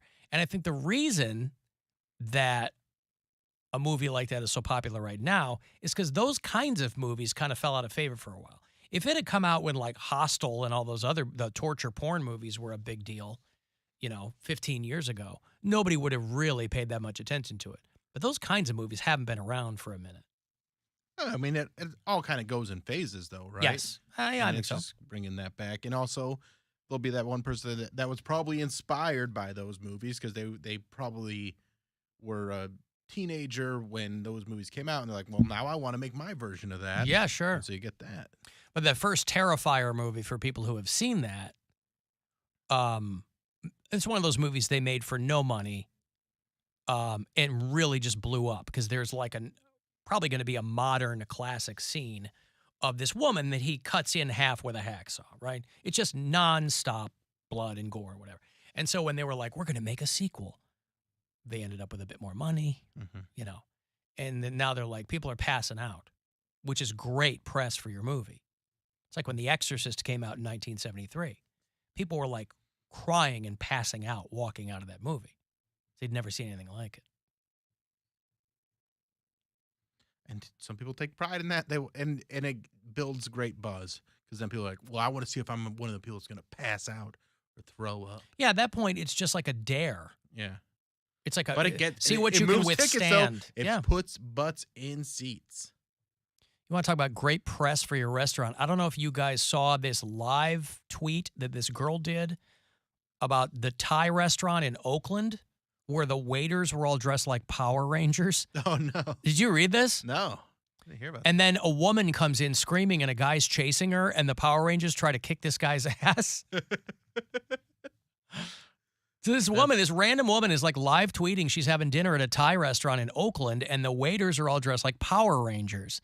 And she says a woman comes running in screaming that she's not safe and a guy comes right in behind her and puts her in a chokehold. He's choking her in the restaurant. And the Power Ranger waiters run over to this guy and tell him to leave. And he starts swinging at him, and all the Rangers converge on this guy. They're like, swarm, swarm, And they tell the girl to hide in the kitchen, and they're trying to run this guy out of the restaurant. He's swinging at him. They get him outside. He's throwing, like, stuff into their window. He's kicking and punching. I'm paraphrasing many, many tweets of hers. They're trying to call the cops. The people inside. Get video of this, though? There's no video? No, she's live tweeting it. Live tweeting. There might be, but so she. 2010. Come on. This is you go out live on Instagram or TikTok live. When this happens. You don't just tell a recounting of it. Right. I want to see it with my own eyes, you idiot. You know how much effort it is to type all this out? Even if you're like talking to text. The pink Power Ranger tells us our food is free. Patrons are shaking and crying. The man goes outside. He's throwing things at the windows. He comes back with a friend to try and fight the Power Rangers. It's been 30 minutes and the cops still haven't shown up. More Power Rangers pile onto the men at the door to lock them out. The waitresses are shaking. The cooks show up with their hairnets in disarray, ready to join the Power Rangers. That's what you want. They got the knives. But they tell the cops that the guy has now started another fight down the pier. So, I really wish there was video of this. I do too. Of a group of Power Rangers trying to kick a guy's ass in what I assume is a small restaurant. This is in Oakland, a Thai restaurant. It's not the size of a Cheesecake Factory. It's really a little mom and pop. And also, if you know the way Power Ranger fights go, it builds to something more. Eventually, that guy is going to get gigantic, and they're going to have to summon their Zords in order to fight this guy. See, I don't know any of that. Right. I'm fully ignorant about Power Rangers. I know what they look like. I don't know what the powers are. So it starts. Was that a show made from toys or the other way around? It was. So Power Rangers was made from a Japanese show, and then they turned it into an American show where they shoot all the stuff with the actors, the American actors here, and then they use all this previously shot footage from the Japanese show. So all the stuff, whenever they're in uniform or they're in their dinosaur, they're called Zords. Zords. Are they dinosaurs? Huh. I think they're like different things. One of them's like but it's very similar to Voltron. And they will form together. It's very formulaic. So they fight the monster at regular size. And then the monster will grow to big size. And then they have to summon their Zords. The Zords come. They try and fight it with their Zords one by one. That doesn't work. And then they have to join all the Zords together to make their, I can't remember what it was called, but their Voltron type robot, and that's what will. So they all collectively become a large thing. Yeah, Zords. It's about teamwork. So is Zorg from Zord? I know, but is Zorg from Toy Story a ripoff of the Power Rangers Zord? I think. And the bad guy Zorg. I think that was just like a science fiction-y sounding name. Yeah, I know nothing about the Power Rangers. What is the Megazord? Megazord. Is that all they call it? Dinozords? Zords are just big biomech robots. Yeah. Super Zeo Megazord, White Ninja Falcon. Okay, so yeah, the individual kids would become these big things, or they'd all have to jump on each other. The kids would get into. They're like mechanical, so they were driving them. Oh, I see. They had to get in them. Yeah, they had to get in them. Very, very derivative of Voltron. So if you know Voltron, you pretty much know Power Rangers. This is where I know Morbin Time is from Morbius, but is that drawn from Morphin Time? Yeah, it's Morphin Time, yeah. Not Morbin Time. Yeah. My younger brother was very into the Power Rangers. I was a little too old to fully be into it, but I was aware of it because he was so into it. Well, people are texting me that you nailed the Power Rangers explanation. Yeah, because every episode is the exact same thing. Yeah. Who was the Green Ranger? Somebody says. Tommy. Tommy was the Green Ranger. Mm-hmm. And then he became the White Ranger. Oh. Because he was... well, he was originally evil, and then they got rid of the spell that made him evil, and he joined the team as the White Ranger. What a lame-o. He was nice. What a what? What a lame-o. Why? Poundcake likes him evil. Yeah. I feel like he had more of an edge. Who was the Golden Black Ranger? So somebody who is trying to do good stuff. Names. Somebody who's trying to be a hero in these scenarios. That holds no appeal for you. I think the Pink Ranger did porn at some point, or there was like a rumor that she did. In the show? And then I think the Red Ranger stabbed and killed somebody.